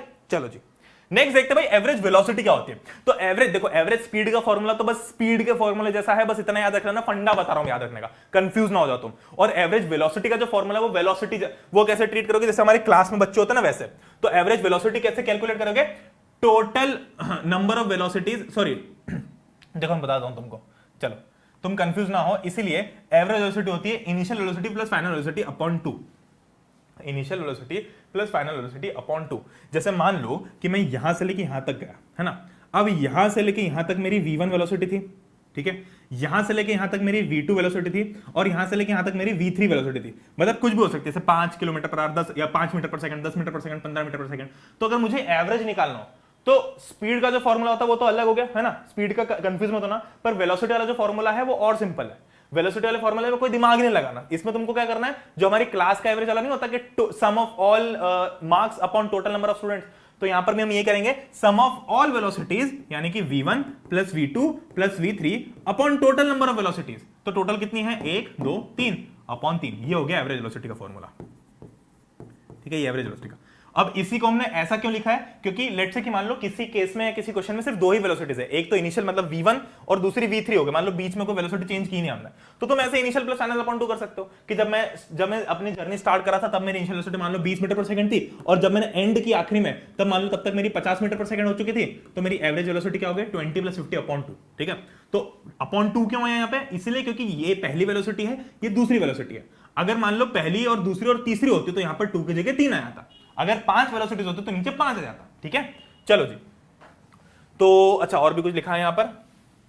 ठीक है, तो मैथमेटिकली हम इसको कैसे देखेंगे, देखो वेलोसिटी को हम v से रिप्रेजेंट करते हैं, इनिशियल वेलोसिटी को हम u से रिप्रेजेंट करते हैं और फाइनल वेलोसिटी को हम v से रिप्रेजेंट करते हैं। ठीक है, तो वेलोसिटी ये एवरेज है ना, तो vav लिख दिया हमने यहां पे, vav यानी कि u प्लस v अपॉन 2। पूरे चैप्टर में देखो ये नाम मैंने नहीं रखा है, ये स्टैंडर्ड है जो तुम्हें हमेशा फॉलो करना है कि u मतलब होता है इनिशियल वेलोसिटी और v मतलब होता है फाइनल वेलोसिटी। इतनी बात क्लियर है, इतनी बात क्लियर है, बहुत ही बढ़िया। तो एवरेज वेलोसिटी का एक और फॉर्मूला है displacement upon total time taken, है ना, displacement upon total time taken. ठीक है, तो लेट से कि कोई बॉडी इनिशियल पोजीशन से स्टार्ट होकर वापस वहीं आ गई गोल गोल घूम के, तो उसकी एवरेज वेलोसिटी 0 हो जाएगी। ठीक है, समझ रहे हो बात को, क्योंकि डिस्प्लेसमेंट तो 0 हो गया है ना। तो ये दो मतलब ये तो चलो एक ही फॉर्मूला है, ये एक और फॉर्मूला होगा। मैंने एक और जो चीज बताई वो भी तुम याद रख सकते हो, मान लो अगर मल्टीपल वेलोसिटीज दे रखी हैं ऐसे करके, कितनी भी हो, मान लो n नंबर वेलोसिटीज हो तो अपॉन n हो जाएगा। ठीक है, तो 5 हो तो v1 plus v2 plus v3 plus v4 plus v5 upon 5 हो जाएगा, इस टाइप से। ठीक है, चलो Usha swims in a 90 meter long pool. She covers 180 meter in 1 minute by swimming from one end to another and back along the same path. Find the average speed and average velocity of Usha. ये तुम्हारे पास में एक question है, क्या बोला है कि भाई उषा जो है एक 90 मीटर लॉन्ग, मतलब जो पूल है एक, उसकी जो लेंथ है वो 90 मीटर लॉन्ग है, वो 180 metre in 1 minute, she covers 180 metre in 1 minute by swimming from one end to another. ठीक है, मतलब वो 1 मिनट के अंदर यानी कि 60 सेकंड्स के अंदर 180 मीटर कवर करती है, यानी कि इसकी जो वो हो गई स्पीड क्या हो गई 180 अपॉन 60 यानी कि 3 मीटर पर सेकंड। ठीक है, तो एवरेज स्पीड तुम्हारे पास में ये आ गई।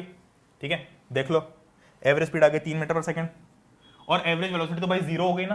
क्यों 0 हो गई, क्योंकि भाई वो पूल में यहां से स्विम करना स्टार्ट किया, यहां से लेके यहां तक गई और यहां से वापस यहां आ गई, तो भाई जब वो वापस यहां आ गई तो डिस्प्लेसमेंट 0 हो गया ना, तो डिस्प्लेसमेंट 0 हो गया तो मतलब 0, एवरेज वेलोसिटी भी 0, कोई काम का ही नहीं। ठीक है, चलो नेक्स्ट आता है व्हाट इज एक्सेलरेशन। तो जैसे देखो सिंपल सी बात है, ऐसा समझो कि rate of change of position क्या होती है हमारे पास में, स्पीड, है ना, और rate of change of speed या rate of change of velocity क्या होगा, वो होगा एक्सेलरेशन।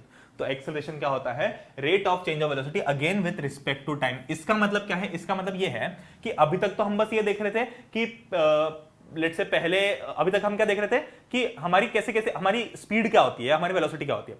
अब अगर तुम ध्यान से देखो तो हमारी वेलोसिटी भी तो चेंज हो सकती है ना, तो उसको भी तो कोई अकाउंट में लेने वाला हो, मतलब समझ रहे हो। मान लो क्या ऐसा होता है कि हम जब भी चल रहे होते तो बस 20 किलोमीटर पर आवर की स्पीड पे चलते हैं। अभी जब मैंने बताया तुमको कि पहले 20 थी फिर 120 हो गई, तो 20 से 120 तक कैसे गई, मैंने एक्सेलरेटर पे पैर रखा तभी गई ना, बिना एक्सेलरेटर पे पैर रखे तो नहीं जाती है। इसका मतलब कि मैंने जब वेलोसिटी इंक्रीज करने के लिए मैंने क्या किया, मैंने वेलोसिटी इंक्रीज करने के लिए उसको कुछ ना कुछ एक्सेलरेशन दिया, है ना। जब मैंने एक्सेलरेटर पे पैर रखा इसका मतलब क्या है कि मैंने कुछ ना कुछ एक्सेलरेशन दिया। तो जब मैंने एक्सेलरेशन दिया तब उसका मतलब क्या हुआ कि मैंने उसकी वेलोसिटी चेंज कर दी। तो कुल मिलाकर rate of change of velocity with respect to time. अब तुम्हें रेट ऑफ चेंज कैसे, अब तुम एक्सेलरेशन निकालोगे कैसे। अभी तक तो हमको बताते कि भाई पापा, हम बोलते थे पापा, हम साइड में बैठते थे तो हम लोग क्या बोलते थे कि पापा मान लो कि पहले 40 की स्पीड पे चल रही है, तो हम बोलते थे यार पापा इसमें क्या मजा आ रहा है यार, कम ऑन यार पापा 40 से कम 100 पे तो चलाओ।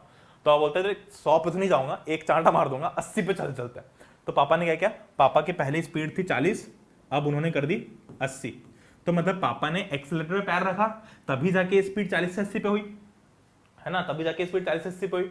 तो ये किस रेट से हुई वो एक्सेलरेशन से पता चलता है हमको कि मतलब ये चेंज कितनी देर में आया, ये 1 सेकंड में आया, 2 सेकंड में आया, 3 सेकंड में आया, 4 सेकंड में आया, कितने सेकंड में आया।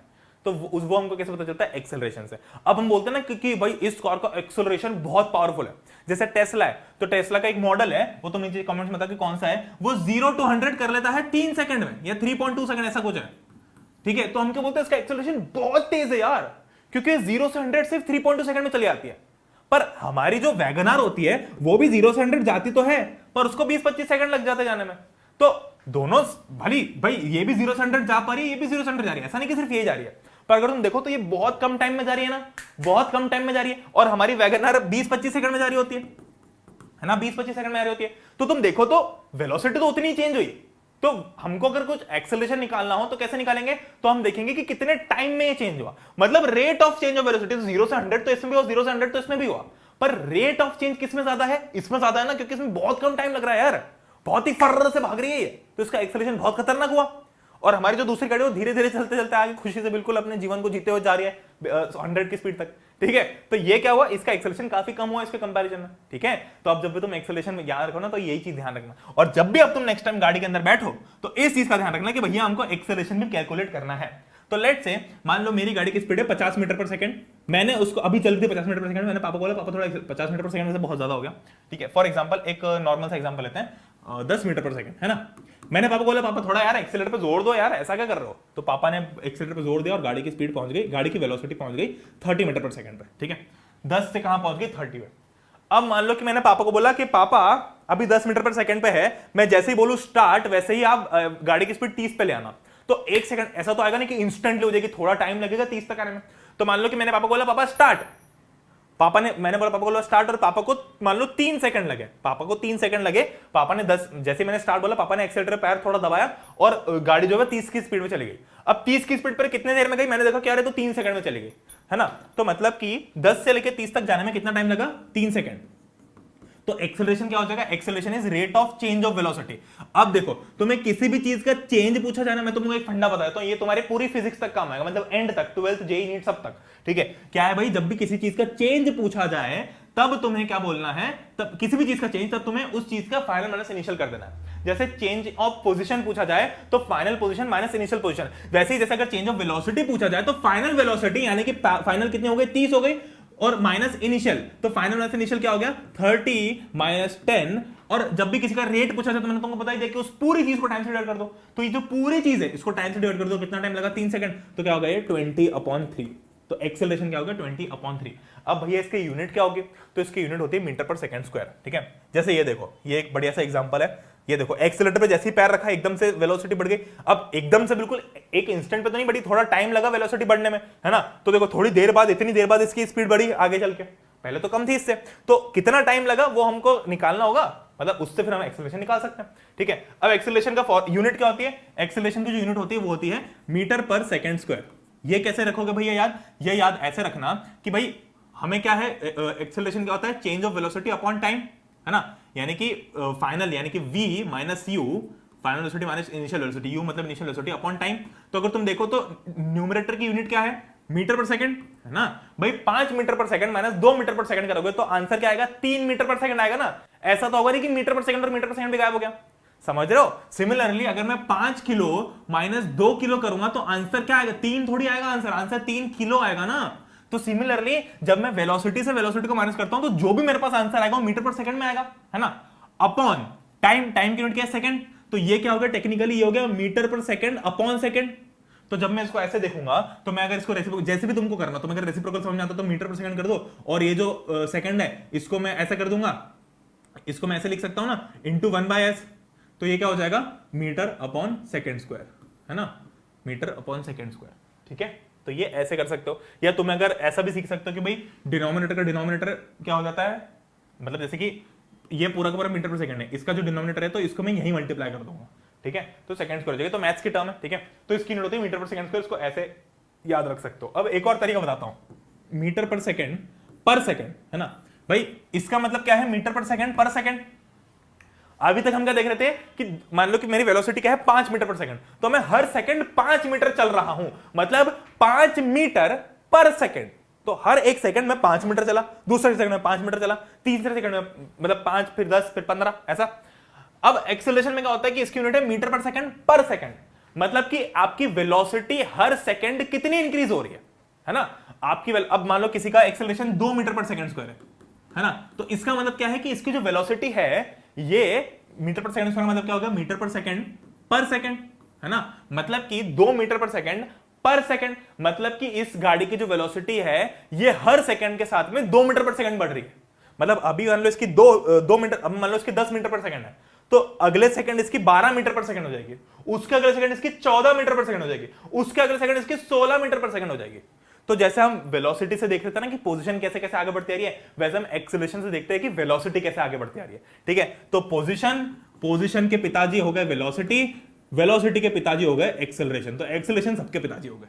ठीक है, चलो एक्सेलरेशन केस में नेगेटिव एंड पॉजिटिव, ऑब्वियस सी बात है भाई, जहां पर मैंने इनिशियल वेलोसिटी और फाइनल वेलोसिटी को अकाउंट में लिया है, तो चूंकि इनिशियल वेलोसिटी फाइनल वेलोसिटी दोनों ही जीरो भी हो सकती है, नेगेटिव भी हो सकती है, कुछ भी हो सकती है, तो एक्सेलरेशन भी जीरो भी हो सकता है। ठीक है, जैसे मान लो कि मेरी जो पहले स्पीड थी 40 मीटर पर सेकंड, अब मान लो सामने एक ट्रक आ गया, तो मुझे गाड़ी को रोकनी पड़ी, गाड़ी को स्लो करनी पड़ी, और मैंने स्लो करके 10 मीटर पर सेकंड कर दी, है ना। तो मेरी इनिशियल वेलोसिटी तो ज्यादा थी, फाइनल वेलोसिटी कम थी, तो ऑब्वियस सी बात है कि मैंने ब्रेक लगाया होगा, है ना, एक्सेलरेटर तो पैर रखा नहीं होगा, ब्रेक पे पैर रखा होगा, तो यहां पर ऑब्वियस सी बात है एक्सेलरेशन पॉजिटिव तो हो नहीं सकता, क्योंकि अगर पॉजिटिव होता तो गाड़ी की स्पीड और बढ़ जाती, पर यहां पर एक्सेलरेशन नेगेटिव होगा, ऑब्वियस बात है। ये तो हमको देख के समझ में आ रहा है, और अगर तुम कैलकुलेट करो तो भी तुम देख सकते हो, लेट्स से कि 40 से 10 तक आने में मान लो मुझे 2 सेकंड लगे। अब हम बोलते हैं ना किसी गाड़ी की ब्रेकिंग बहुत अच्छी है, तो वो हम क्यों बोलते हैं, क्योंकि हमने ब्रेक लगाते से गाड़ी रुक गई। कोई गाड़ी ऐसी होती है जिसके ब्रेक खराब है तो ब्रेक लगाते और थोड़ी देर तक गाड़ी चलती रहती है, मतलब वो ज्यादा टाइम लेती है रोकने के लिए, है ना।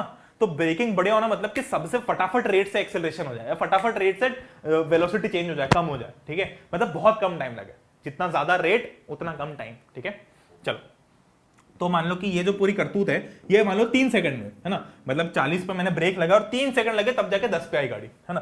तो यहां पर एक्सेलरेशन क्या हो जाएगा, तो एक्सेलरेशन वही formula v minus u upon T, तो v minus u upon T करने पे क्या आ गया 10 माइनस 40 अपॉन 3, तो ये हो गया माइनस 30 अपॉन 3, यानी कि minus 10 metre per second square, है ना। तो ये माइनस में आ गया, मतलब इस अब नेगेटिव एक्सेलरेशन को हम रिटार्डेशन भी बोलते हैं, ये याद रखना। नेगेटिव एक्सेलरेशन का एक और टर्म होता है रिटार्डेशन, तो हम बोलेंगे कि भैया ये 10 मीटर पर सेकंड स्क्वायर का रिटार्डेशन है या minus 10 metre per second square का एक्सेलरेशन है। चलो जी, व्हाट ये तुम्हारा इंटेक्स क्वेश्चन है, इसको एक बार रीड कर लो, क्या कहना चाह रहा है अपने जीवन से। व्हेन विल यू से a body is in uniform acceleration, non uniform acceleration. तो यूनिफॉर्म एक्सेलरेशन कब बोलूंगा मैं, देखो यूनिफॉर्म मतलब जब भी उससे रिलेटेड कोई चीज कांस्टेंट हो, तो यूनिफॉर्म एक्सेलरेशन मतलब क्या होगा, यूनिफॉर्म एक्सेलरेशन मतलब क्या होगा कि इसका एक्सेलरेशन कांस्टेंट हो। यूनिफॉर्म वेलोसिटी मतलब वेलोसिटी कांस्टेंट हो, है ना। यूनिफॉर्म एक्सेलरेशन मतलब एक्सेलरेशन कांस्टेंट हो। यूनिफॉर्म स्कूल मतलब सबकी यूनिफॉर्म कांस्टेंट हो, कुछ भी समझ लो। तो यूनिफॉर्म एक्सेलरेशन मतलब जिसका जो एक्सेलरेशन है वो यूनिफॉर्म, मतलब भाई किसी गाड़ी का एक्सेलरेशन अगर 2 मीटर पर सेकंड स्क्वायर है तो वो उतना ही रहे, मतलब हम ऐसे धीरे धीरे करके ही स्पीड बढ़ाता जाए।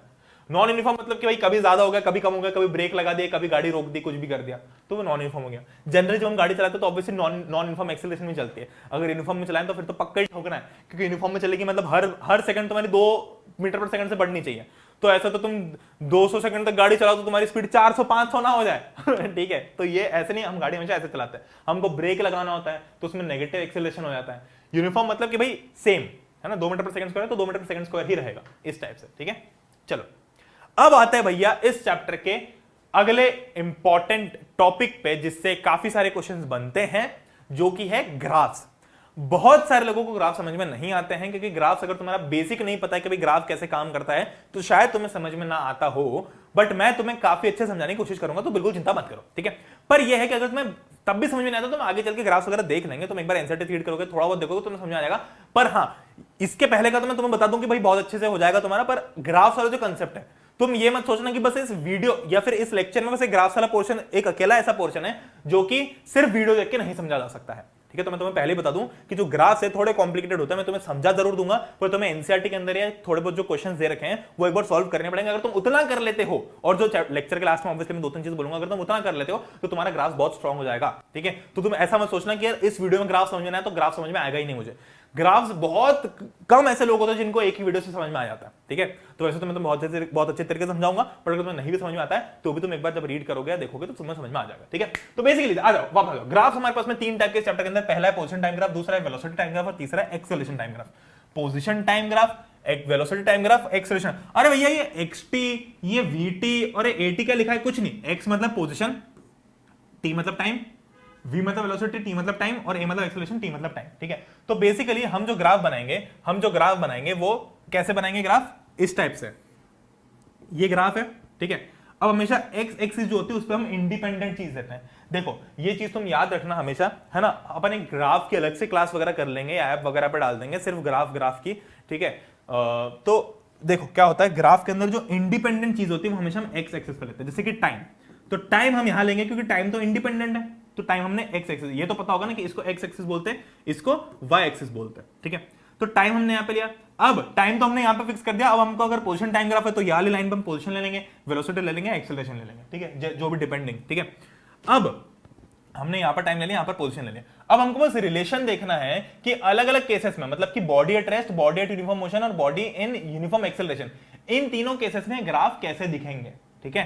तो मतलब तुम समझ जाओ कि पोजीशन टाइम ग्राफ के अंदर यहां पर पोजीशन आएगी, ठीक है। वेलोसिटी टाइम ग्राफ के अंदर यहां पर वेलोसिटी आएगी, यहां पर टाइम आएगा, और एक्सेलरेशन टाइम ग्राफ के अंदर हमारे पास में यहां पर एक्सेलरेशन आएगा और यहां पर टाइम आएगा, ठीक है। तो हमारे पास में टोटल 3 केसेस, और तीनों केसेस में 3 अलग अलग टाइप के ग्राफ, मतलब टोटल 9 ग्राफ्स के कंसेप्ट है, ठीक है। बहुत सिंपल है, ठीक है। चलो आ जाओ बॉडी एट रेस्ट देखते हैं, है ना।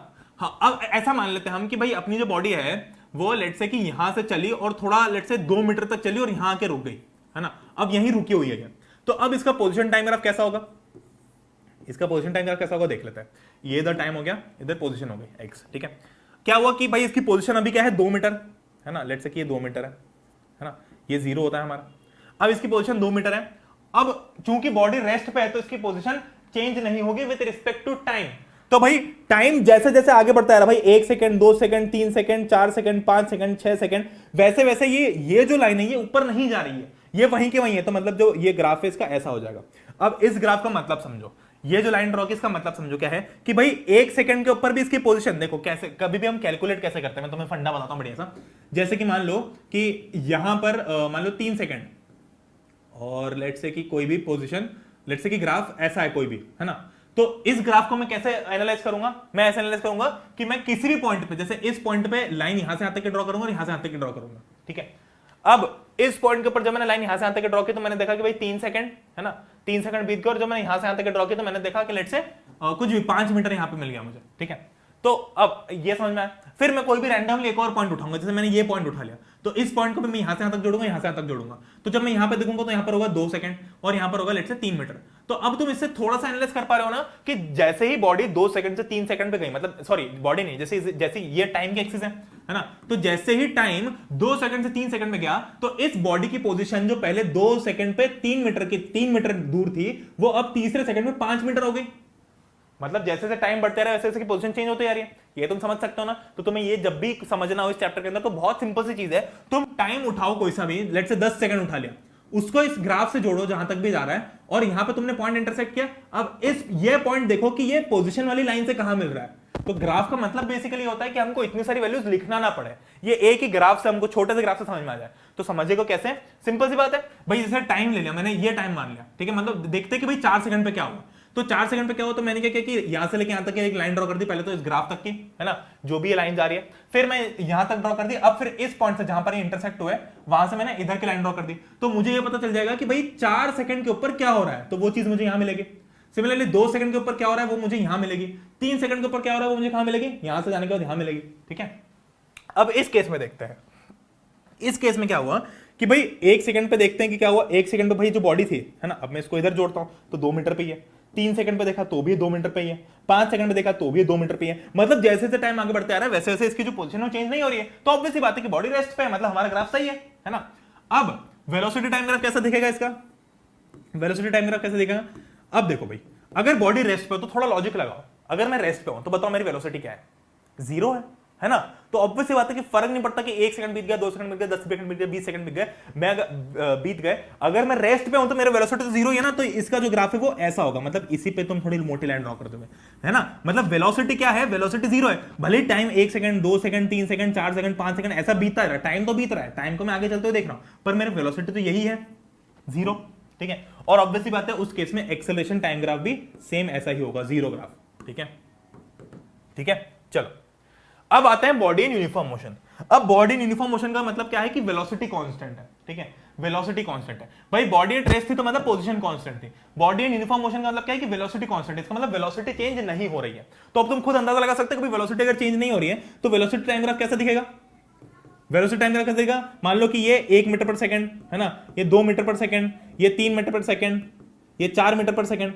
अब चूंकि बॉडी इन यूनिफॉर्म मोशन है तो यूनिफॉर्म मोशन का मतलब क्या है कि भाई मान लो कि वेलोसिटी, बॉडी की वेलोसिटी 3 मीटर पर सेकंड है, तो उसकी velocity 3 metre per second 1 second पे भी उतनी रहेगी, 2 सेकंड पे भी रहेगी, 3 सेकंड, मतलब जैसे जैसे टाइम बीतता जा रहा है उसकी वेलोसिटी चेंज नहीं हो रही है। तो वो ग्राफ जो है वो कांस्टेंट ग्राफ बनेगा या यूनिफॉर्म, तो ये स्ट्रेट लाइन हो जाएगी, ठीक है, या ये हॉरिजॉन्टल लाइन हो जाएगी, ठीक है। ये बिल्कुल तुम्हें हॉरिजॉन्टल नहीं दिख रहा होगा, थोड़ा ये टेढ़ा बना दिया मैंने, पर अगर तुम देखो तो ये भी ऐसा सीधा है और ये भी सीधा है। तो इसका मतलब क्या है कि भाई 1 सेकंड के ऊपर भी इसकी वेलोसिटी 3 मीटर पर सेकंड ही है, 4 सेकंड के ऊपर भी इसकी इतनी ही है, 5 सेकंड के ऊपर भी इतनी ही है, तो आगे चल के भी इतनी है। इसका मतलब क्या है कि जैसे जैसे समय आगे बीतता रहा है वैसे इसकी वेलोसिटी चेंज नहीं हो रही, वेलोसिटी तो 3 की 3 ही है। तो मतलब क्या हो कि वेलोसिटी कांस्टेंट है, इसका मतलब body is in uniform motion. गिर जाता मैं अभी, ठीक है। अब भाई पोजीशन टाइम ग्राफ देखते हैं, पोजीशन टाइम ग्राफ कैसा होगा। तो भाई पोजीशन यहां पर क्या होगा, इसको हम बोलते हैं मोशन इन स्ट्रेट लाइन। इसको स्ट्रेट लाइन नहीं बोलते, जैसे इसको भी कुछ लोग बोल देते हैं कभी कभी स्ट्रेट, पर एक और होता है, वो क्या होता है, लेट्स से कि पहले मेरी बॉडी की पोजीशन तो 2 मीटर थी, तो मुझे पता है ना, मैंने यहीं से स्टार्ट ऐसा किया था 2 मीटर का।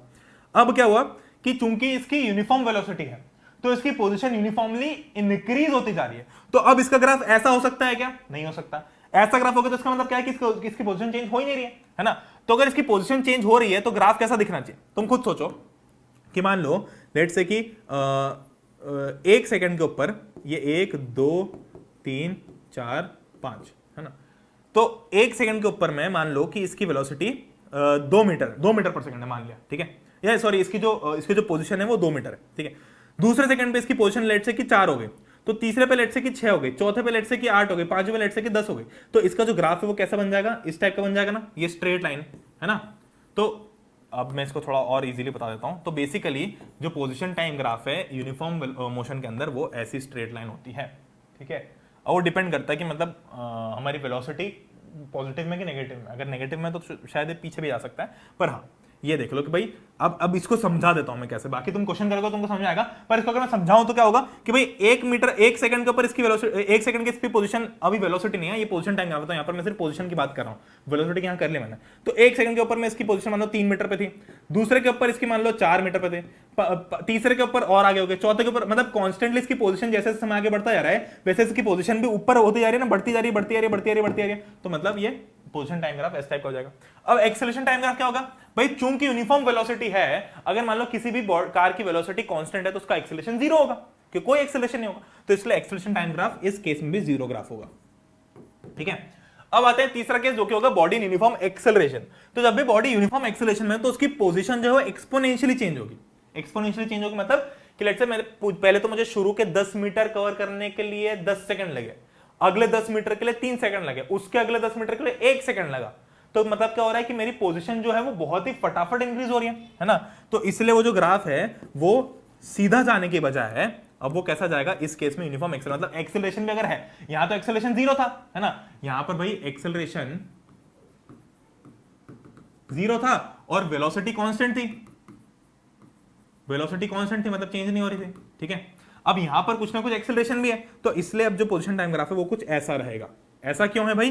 क्योंकि देखो पहले तो 1 सेकंड में इतनी वेलोसिटी चेंज हुई, फिर दूसरे सेकंड में इतनी चेंज हुई, फिर तीसरे सेकंड में इतनी चेंज हुई, फिर चौथे ही सेकंड में इतनी चेंज हुई। तो देखो एक सेकंड के साथ में पोजीशन जो चेंज हो रही है वो कितनी ड्रास्टिकली इंप्रूव हो रही है। पहले इतनी सी चेंज हुई 1 सेकंड में, फिर 1 सेकंड में इतनी सी हुई, फिर अगले 1 सेकंड में इतनी सी हुई, फिर अगले सेकंड में इतनी सी हुई, और तुम देखोगे तो अगले 1 सेकंड में तो भाई इतनी ज्यादा हुई, इतना बड़ा चेंज हुआ। तो मतलब कह रहे कि पोजीशन बहुत ज्यादा चेंज होती जा रही है ना। तो ये हो गया। वेलोसिटी टाइम ग्राफ कैसा दिखेगा इसका वेलोसिटी टाइम ग्राफ, अब देखो जैसे इसका पोजीशन टाइम ग्राफ था ना वैसे इसका वेलोसिटी टाइम ग्राफ दिखेगा, क्योंकि वेलोसिटी कांस्टेंट इंक्रीज हो रही है ना। पहले भाई 1 सेकंड पे मान लो let's say 3 metre per second थी, दूसरे पे 6 मीटर पर सेकंड, तीसरे पे 9 मीटर पर सेकंड, ऐसे कर करके ये इंक्रीज होती जा रही है। तो जैसे जैसे टाइम आगे बढ़ता है वैसे वैसे वेलोसिटी भी इंक्रीज होती जा रही है, ठीक है। और एक्सेलरेशन टाइम ग्राफ क्या होगा इस केस में? अब एक्सेलरेशन टाइम ग्राफ ऐसा हो जाएगा लेटा हुआ, क्योंकि अब एक्सेलरेशन यहाँ पर 0 नहीं है, एक्सेलरेशन कुछ ना कुछ कांस्टेंट है, ठीक है। तो let's say 2 metre per second square का एक्सेलरेशन है, तो 2 मीटर पर सेकंड स्क्वायर ही है, मतलब 1 सेकंड में भी 2 सेकंड में भी 3, मतलब एक्सेलरेशन चेंज नहीं हो रहा है टाइम के साथ में, ठीक है, क्योंकि यूनिफॉर्म एक्सेलरेशन ऑब्वियसली बात दे ही रखा है, ठीक है। चलो इतनी बात क्लियर है ना। एक बार क्वेश्चन वगैरह देखो तो तुम्हें समझ में आ जाएगा।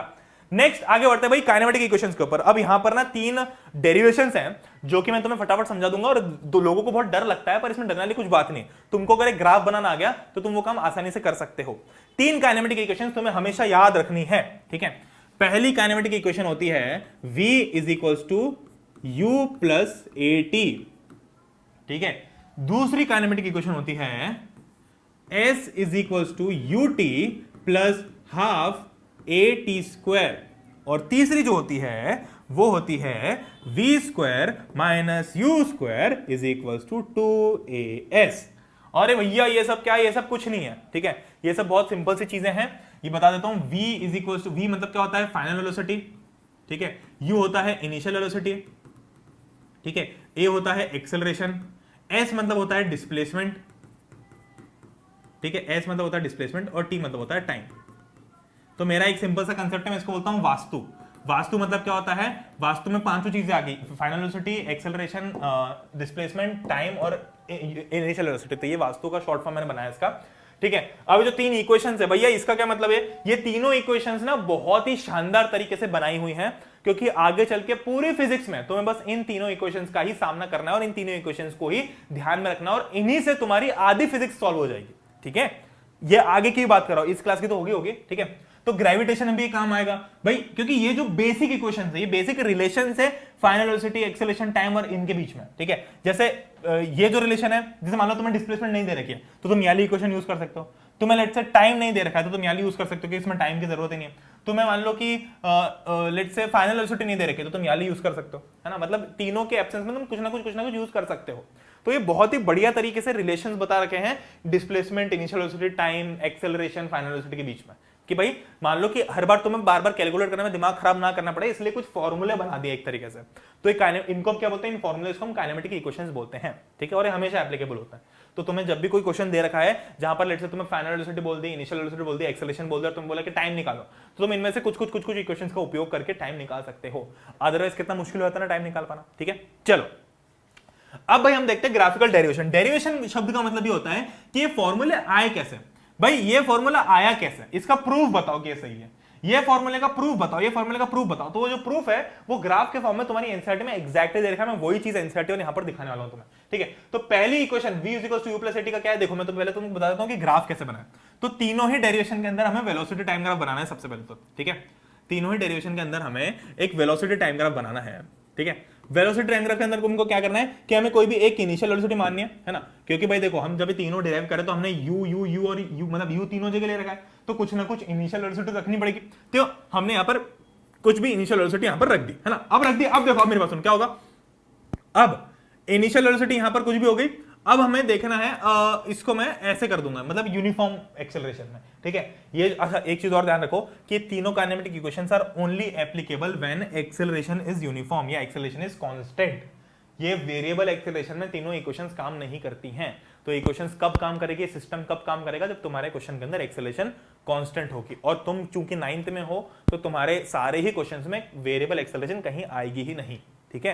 तो तुम्हें इस चीज का बिल्कुल डर नहीं लगना है। तुम्हें बस इन 3 फॉर्मूले से ही तुम सारे न्यूमेरिकल सॉल्व कर सकते हो, ठीक है। चलो तो वेलोसिटी टाइम ग्राफ बनाना है, और हमें यहां पर ये यूनिफॉर्म वेलोसिटी हो गई, और यहां पर कुछ भी फाइनल वेलोसिटी हुई होगी किसी ऑब्जेक्ट की, और बस हमें उसको यहां से टाइम देखना है कि भाई इनिशियल वेलोसिटी में कितना, इनिशियल वेलोसिटी कैसी कहां से कहां तक थी और फाइनल वेलोसिटी में कितना टाइम लगा। मतलब वही चीज जो तुम्हें बताई ना अभी कि भाई ये वेलोसिटी टाइम ग्राफ लेना ऑब्वियस बात है। यहां पर कुछ ना कुछ इनिशियल वेलोसिटी होगी जहां से ऑब्जेक्ट स्टार्ट होगा, और कुछ ना कुछ फाइनल वेलोसिटी होगी जहां पर ऑब्जेक्ट की फाइनल वेलोसिटी आ जाएगी, और हम देखेंगे कि फाइनल वेलोसिटी कितने टाइम में। तो बस इतना ग्राफ तुम्हें बनाना है, बाकी फिर तुम्हें इस लाइन को इससे जोड़ देना। अब जो तुम्हें खेल खेलना है सारा का सारा खेल यहां पर दे रखा है। क्या हुआ भाई, वेलोसिटी टाइम ग्राफ है, कुछ O से लेके A तक एक इनिशियल वेलोसिटी थी, ठीक है, और फिर O से लेके E तक पूरी फाइनल वेलोसिटी होगी।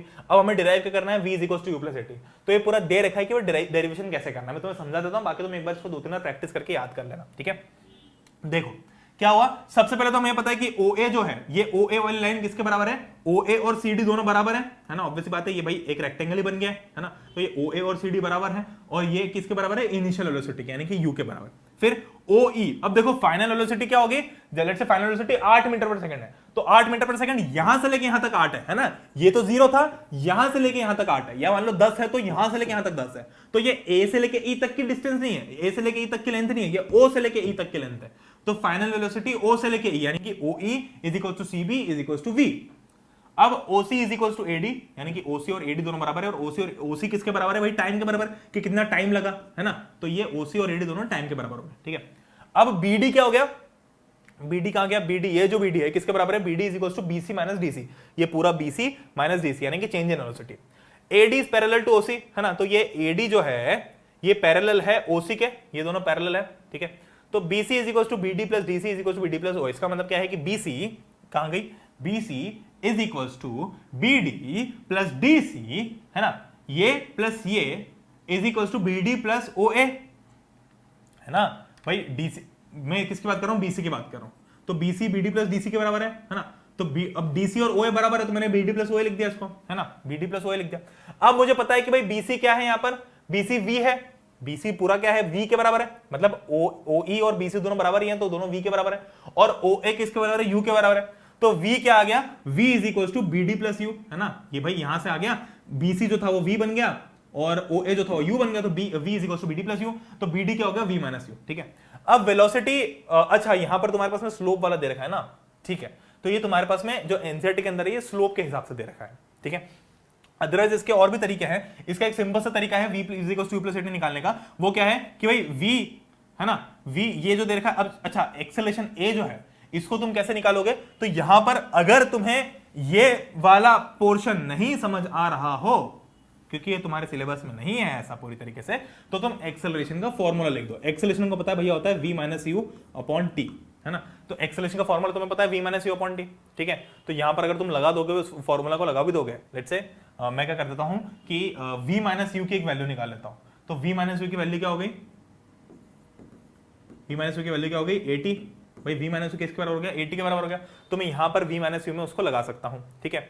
तो बेसिकली क्या हो मेरे पास में कि V minus u is equal to 80 आ गया, चाहे भाई इस फॉर्मूले से आया हो, पर क्या है कि चूंकि डेरिवेशन, अब देखो इस डेरिवेशन में एक्चुअली तुम्हें स्लोप के हिसाब से दे रखा है, तो तुम अपनी एनसीईआरटी में देख लो लेटेस्ट एडिशन के अंदर क्या स्लोप के हिसाब से दे रखा है, अगर दे रखा है तो ये एक स्टेप तुम्हें याद रखनी पड़ेगी। अब ये स्टेप तुम्हें समझा देता हूं, वैसे तो ट्रिग्नोमेट्री की है बेसिकली। अच्छा अगर तुम्हें ये फॉर्मूला भी पता है ना तो भी तुम निकाल सकते हो, V is equal to U plus 80 है तो इसी फॉर्मूला से मिल जाएगा, बस तुम्हें ये जो स्टेप है यहां करनी है, मतलब थोड़ा डेरिवेशन लंबा दिखाने के लिए, कुल मिला के हमको थोड़ा बेवकूफ बनाना है, ठीक है। चलो बट अगर सही तरीका देखा जाए तो in velocity time graph slope जो होता है, मतलब ये जो स्लोप है हमको स्लोप से एक्सेलरेशन मिलता है, तो ये सेंटेंस तो याद रख लो कि in velocity time graph slope gives acceleration, ये तुम्हें एमसीक्यू के फॉर्म में पूछा जा सकता है, ठीक है। तो एक्सेलरेशन क्या होगा, A is equal to BD upon AD।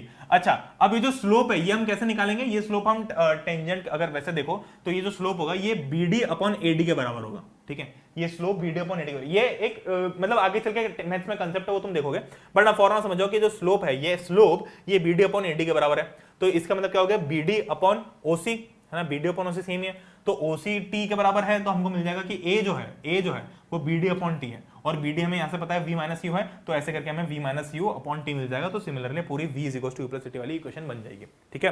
तो ये चीज समझ में आई। अच्छा इस चीज को तुम एक बार पूरा 2-3 बार लिख के देख लोगे ना तो तुम्हें समझ में आ जाएगा, ये स्टेप ये जो मैं बता रहा हूं जो ग्राफ वाला पूरा कंसेप्ट है, ये डेरिवेशन एग्जैक्टली 5 नंबर में आ सकती है ऐसी की ऐसी, तो इसमें तुम अपना दिमाग ना लगा के इसको याद कर लो, रट लो, कुछ चीजें रटना पड़ती है, अगर समझ में नहीं आ रहा तो रट के एग्जाम में लिख के आ जाना, पर लिख के जरूर आना, ठीक है। चलो दूसरी इक्वेशन का भी ऐसे सेम प्रूफ है, दूसरी इक्वेशन का क्या प्रूफ है, सेम वही चीज बनी है, बट पहले तो तुम लिख लो कि भाई तुम्हें प्रूव क्या करना है, ताकि तुम्हें पता रहे कि भाई आंसर सही आ रहा है कि नहीं आ रहा है। हमें प्रूव करना है S is equal to UT plus half AT square है ना, हमको पता है कि ये प्रूव करना है, तो अब हमने क्या किया है ना, अब हमने क्या किया, अच्छा एक और चीज है कि जैसे इसके पहले एक कंसेप्ट बताया था मैंने, कौन सा कंसेप्ट, कि वेलोसिटी टाइम ग्राफ में स्लोप जो होता है, यानी कि ये जो स्लोप होता है ये हमें एक्सेलरेशन का अंदाजा देता है।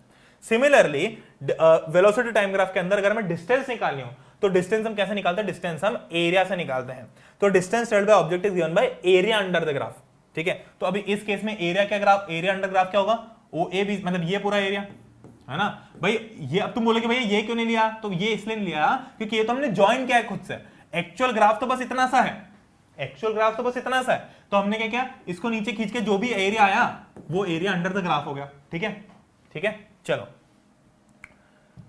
ओके, तो हमको बस मतलब कुल मिला के ये एरिया निकालना है OABC का, तो OABC का एरिया कैसे निकाल सकते हैं, एरिया ऑफ रेक्टेंगल OADC यानी कि इसका area plus area of triangle OABD इन दोनों का एरिया निकाल दो। अब कैसे निकालोगे भाई, इस ट्रायंगल का एरिया हो गया half into base into height, यानी कि half into AD into BD. और सिमिलरली अब तुम एडी और बीडी की वैल्यू निकाल लगा दो कि यू है कि वी है कि टी है कि क्या है, और सिमिलरली इस रेक्टेंगल निकाल दो। तो कुल मिलाकर सिर्फ डिफिकल्ट अगर कुछ है तो पहली ही क्वेश्चन है, पहली इक्वेशन को प्रूव करना ही थोड़ा डिफिकल्ट है क्योंकि स्लोप वाला कंसेप्ट आता है। दूसरा वाले में तो तुमको बस एरिया निकालना है भाई, और कुछ भी नहीं करना। तीसरा वाले में भी तुमको एक तरीके से सिर्फ एरिया ही निकालना है, ठीक है। पर इस केस में तुम एरिया कैसे निकालोगे, इस एरिया में तुम ट्रेपेजियम से निकालोगे इस थर्ड वाले के अंदर। सेकंड वाले के अंदर तुम्हें रेक्टेंगल और ट्रायंगल को ऐड करके निकालना है, ये मैं तुम्हें फंडा बता रहा हूं कि रेक्टेंगल और ट्रायंगल को ऐड करके निकालना। और तीसरे वाले के अंदर तुम पूरे इस ट्रेपेजियम का निकालोगे, जो ट्रेपेजियम दिख रहा है ना ओ ए बी सी ऐसा, ये ट्रेपेजियम दिख रहा है, इसका एरिया पूरे का एक साथ निकालना है। तो सेकंड इक्वेशन प्रूव करने के लिए, अच्छा हाँ, इन तीनों इक्वेशंस के ऑर्डर भी याद रखना भाई, ऐसा नहीं कि मैंने इसको फर्स्ट बोल दी इसको सेकंड बोलती, ये तीनों ऑर्डर है कि फर्स्ट यही होगी, सेकंड यही है और थर्ड यही है, तुम्हें याद करनी है बार बार, ठीक है। चलो जी, तो ये हो गया। तो तुम्हें बस इसका एरिया निकालना, इस केस में एरिया ऑफ ट्रेपेजियम निकालना। तो ट्रेपेजियम का एरिया का फॉर्मूला होता है OA plus BC into OC upon 2, ठीक है, यानी कि OA प्लस BC यानी कि sum of parallel sides into height upon 2, ठीक है। तो ट्रेपेजियम के एरिया का फॉर्मूला है OA BC sum of parallel sides. तो पैरेलल कौन कौन सी है, OA और BC, तो OA plus BC into OC यानी कि sum of parallel sides into height. तो हाइट क्या होगी भाई, हाइट इस ट्रेपेजियम की हाइट तुम ऐसे देखो टेढ़ी होके ऐसे करके, तो हाइट तुम्हें दिखेगी कि OC के बराबर है, तो इंटू OC अपॉन 2 ये फॉर्मूला होता है, ठीक है। तो ये जब तुम OA प्लस BC इन सब की वैल्यू डालोगे तो U V T डालोगे तो U प्लस V अपॉन 2 आ जाएगा। और यहां पर अब चूंकि अब थर्ड वाले के अंदर तुम्हें क्या नहीं चाहिए, थर्ड वाले के अंदर तुम्हें टाइम नहीं चाहिए, तो तुम्हें टाइम सब्स्टिट्यूट करना है। तो T को कैसे हटाओगे यहां से भाई, T को कैसे यहां से भगाएं, तो T को तुम कैसे भगा सकते हो, T को तुम इस फॉर्मूला से भगा सकते हो। ये कौन सा फॉर्मूला है भाई, ये हो गया V equals to U plus AT वाला, है ना। या फिर एक्सेलरेशन का फॉर्मूला देख लो, A equals to V minus U upon T। अब अगर टाइम हटाना है तो मैं टाइम की वैल्यू यहां से निकाल लेता हूं, तो टाइम की वैल्यू क्या हो जाएगी, time is equals to V minus U upon A। तो जहां जहां T लिखा है वहां पे मैं पूरा V minus U upon A लिख दूंगा। तो क्या था, U plus V upon 2 into T था, तो U plus V upon 2 into T की बजाय मैंने ये वैल्यू रख दी V minus U upon A। तो क्या हो गया ये, तो बेसिकली ये हो गया A plus b into A minus b. A plus b into A minus b वाली आइडेंटिटी पता है ना हमको, ये तुमने 8th में पढ़ी होगी, मैथ्स में पढ़ी होगी, ये होता है A square minus B square. तो सिमिलरली यहां पर क्या हो रहा है, V plus U into V minus U, तो V square minus U square upon 2A।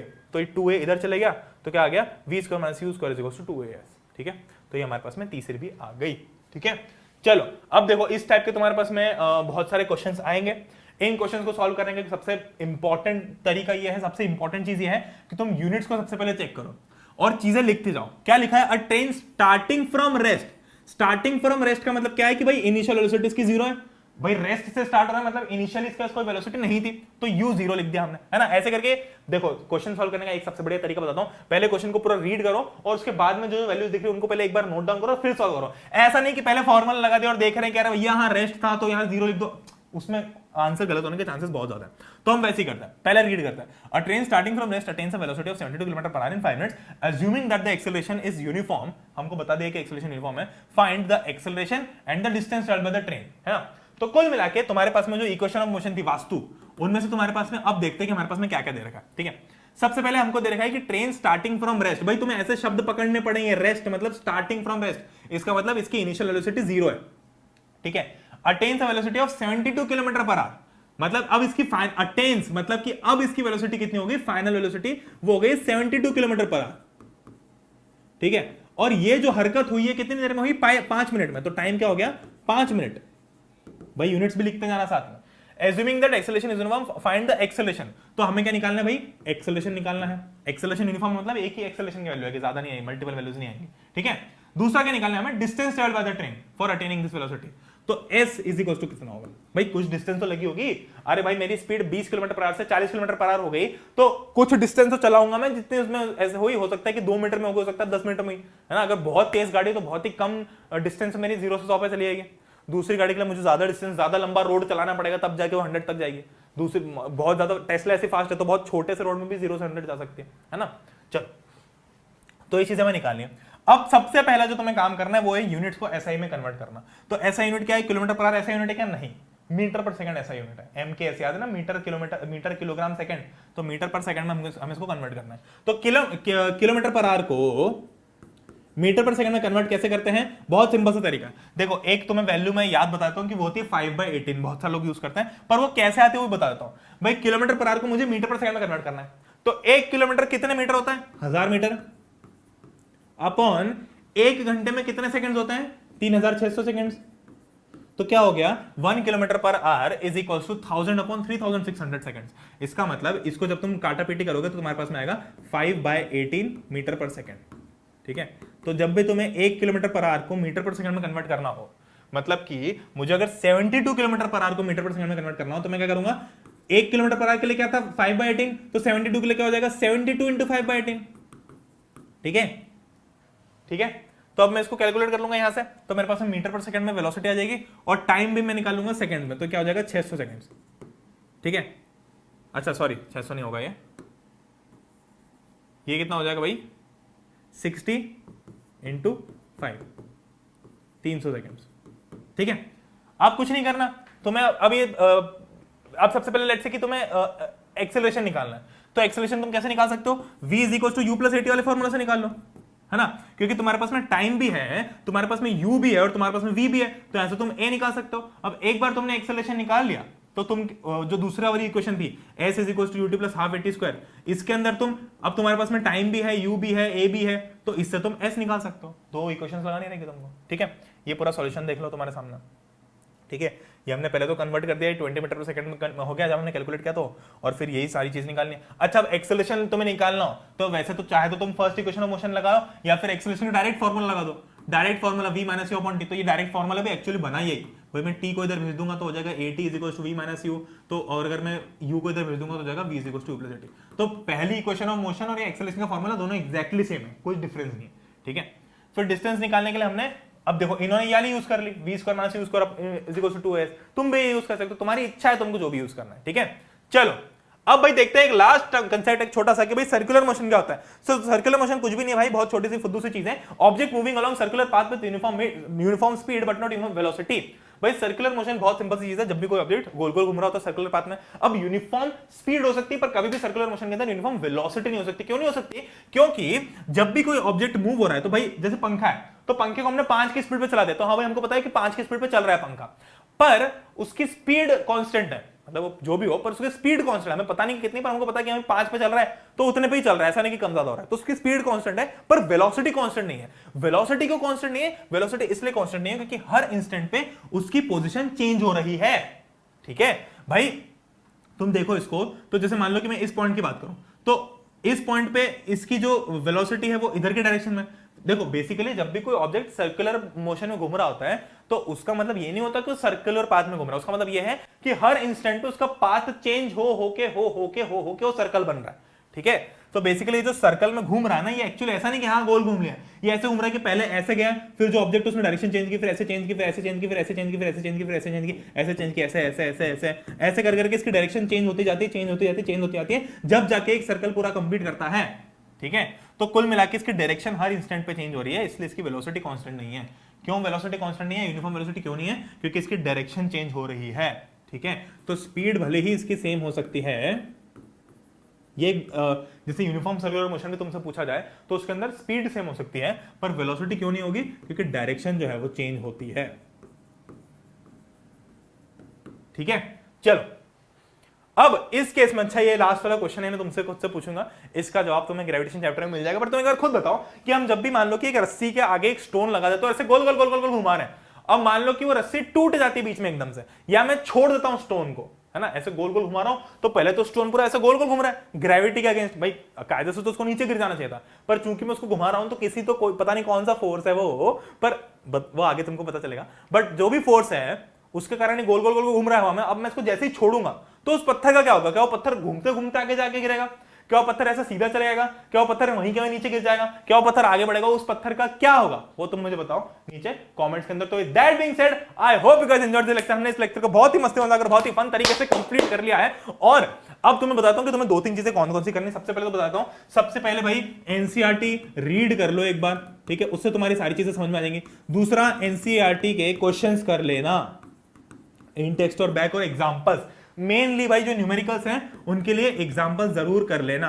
एक बार ये कर लो, फिर उसके बाद में एक बार ग्राफ प्रैक्टिस कर लेना, और चौथा डेरिवेशन, तीनों जो है उनको सब, एक डेरिवेशन का बहुत बढ़िया तरकीब बताता हूं। ये जो डेरिवेशन है, एक बड़े अलग से 2-3 पेज उठाओ, उन 2-3 पेजेस से पहले तो बहुत सुंदर राइटिंग में डेरिवेशन लिख दो, बहुत सुंदर राइटिंग में, देख देख के लिख लो। उसके बाद में क्या करो कि उस पेज को छुपाओ, फिर डेरिवेशन खुद से मन से लिखने का ट्राई करो। 1 बार 2 बार 3 बार 4 बार 5 बार, 6वीं बार में पक्की तुम्हें याद हो जाएगी। शुरू के 3-4 बार तुम कुछ मिस कर दोगे कि यार भूल जाओगे कि यार अब u का क्या करना है, अब v का क्या करना है, अब a का क्या करना है, हाँ अब OA जो डिस्टेंस थी उसका क्या करना है। तो वो चीजें तुम 1-2 बार देख लोगे तो तुम्हें बढ़िया तरीके से याद हो जाएगी, प्लस समझ में आ जाएगी। तो कई बार क्या होता है कि जब हम बार बार याद करने की कोशिश करते हैं, लेट से रटने की भी कोशिश करते हैं, तो चीजें समझ में आ जाती हैं, ठीक है। पर एग्जाम पॉइंट ऑफ व्यू से बहुत ज्यादा इंपॉर्टेंट है। Derivation as it is exam में उठ कर आती है, फिर से बता देता हूं, ठीक है। तो दैट बीइंग सेड हम लोग मिलते हैं नेक्स्ट लेक्चर के अंदर। उससे पहले अगर तुम लोग चैनल को सब्सक्राइब तो भाई मेक श्योर कि सब्सक्राइब कर लो, क्योंकि वापस से वीडियोस आने लगे हैं लेक्चर वाले। और अगर ऐप डाउनलोड नहीं की है तो जाके ऐप भी डाउनलोड कर लेना, वहां पर तुम्हें चीजें देखने को मिल जाएंगी, जैसे नोट मिल जाएगा इसका, ठीक है, या फिर यही लेक्चर तुम्हें वहां पर भी मिल जाएगा। तो दैट बीइंग सेड हम लोग मिलते हैं नेक्स्ट लेक्चर के अंदर, तब तक के लिए good bye, take care. Subscribe जरूर कर देना, मुझे इंस्टाग्राम फॉलो नहीं किया तो @confront जाके मुझे इंस्टाग्राम पर फॉलो कर लो। हम लोग मिलते हैं नेक्स्ट वीडियो के अंदर, गुड बाय, टेक केयर, जय हिंद, वंदे मातरम।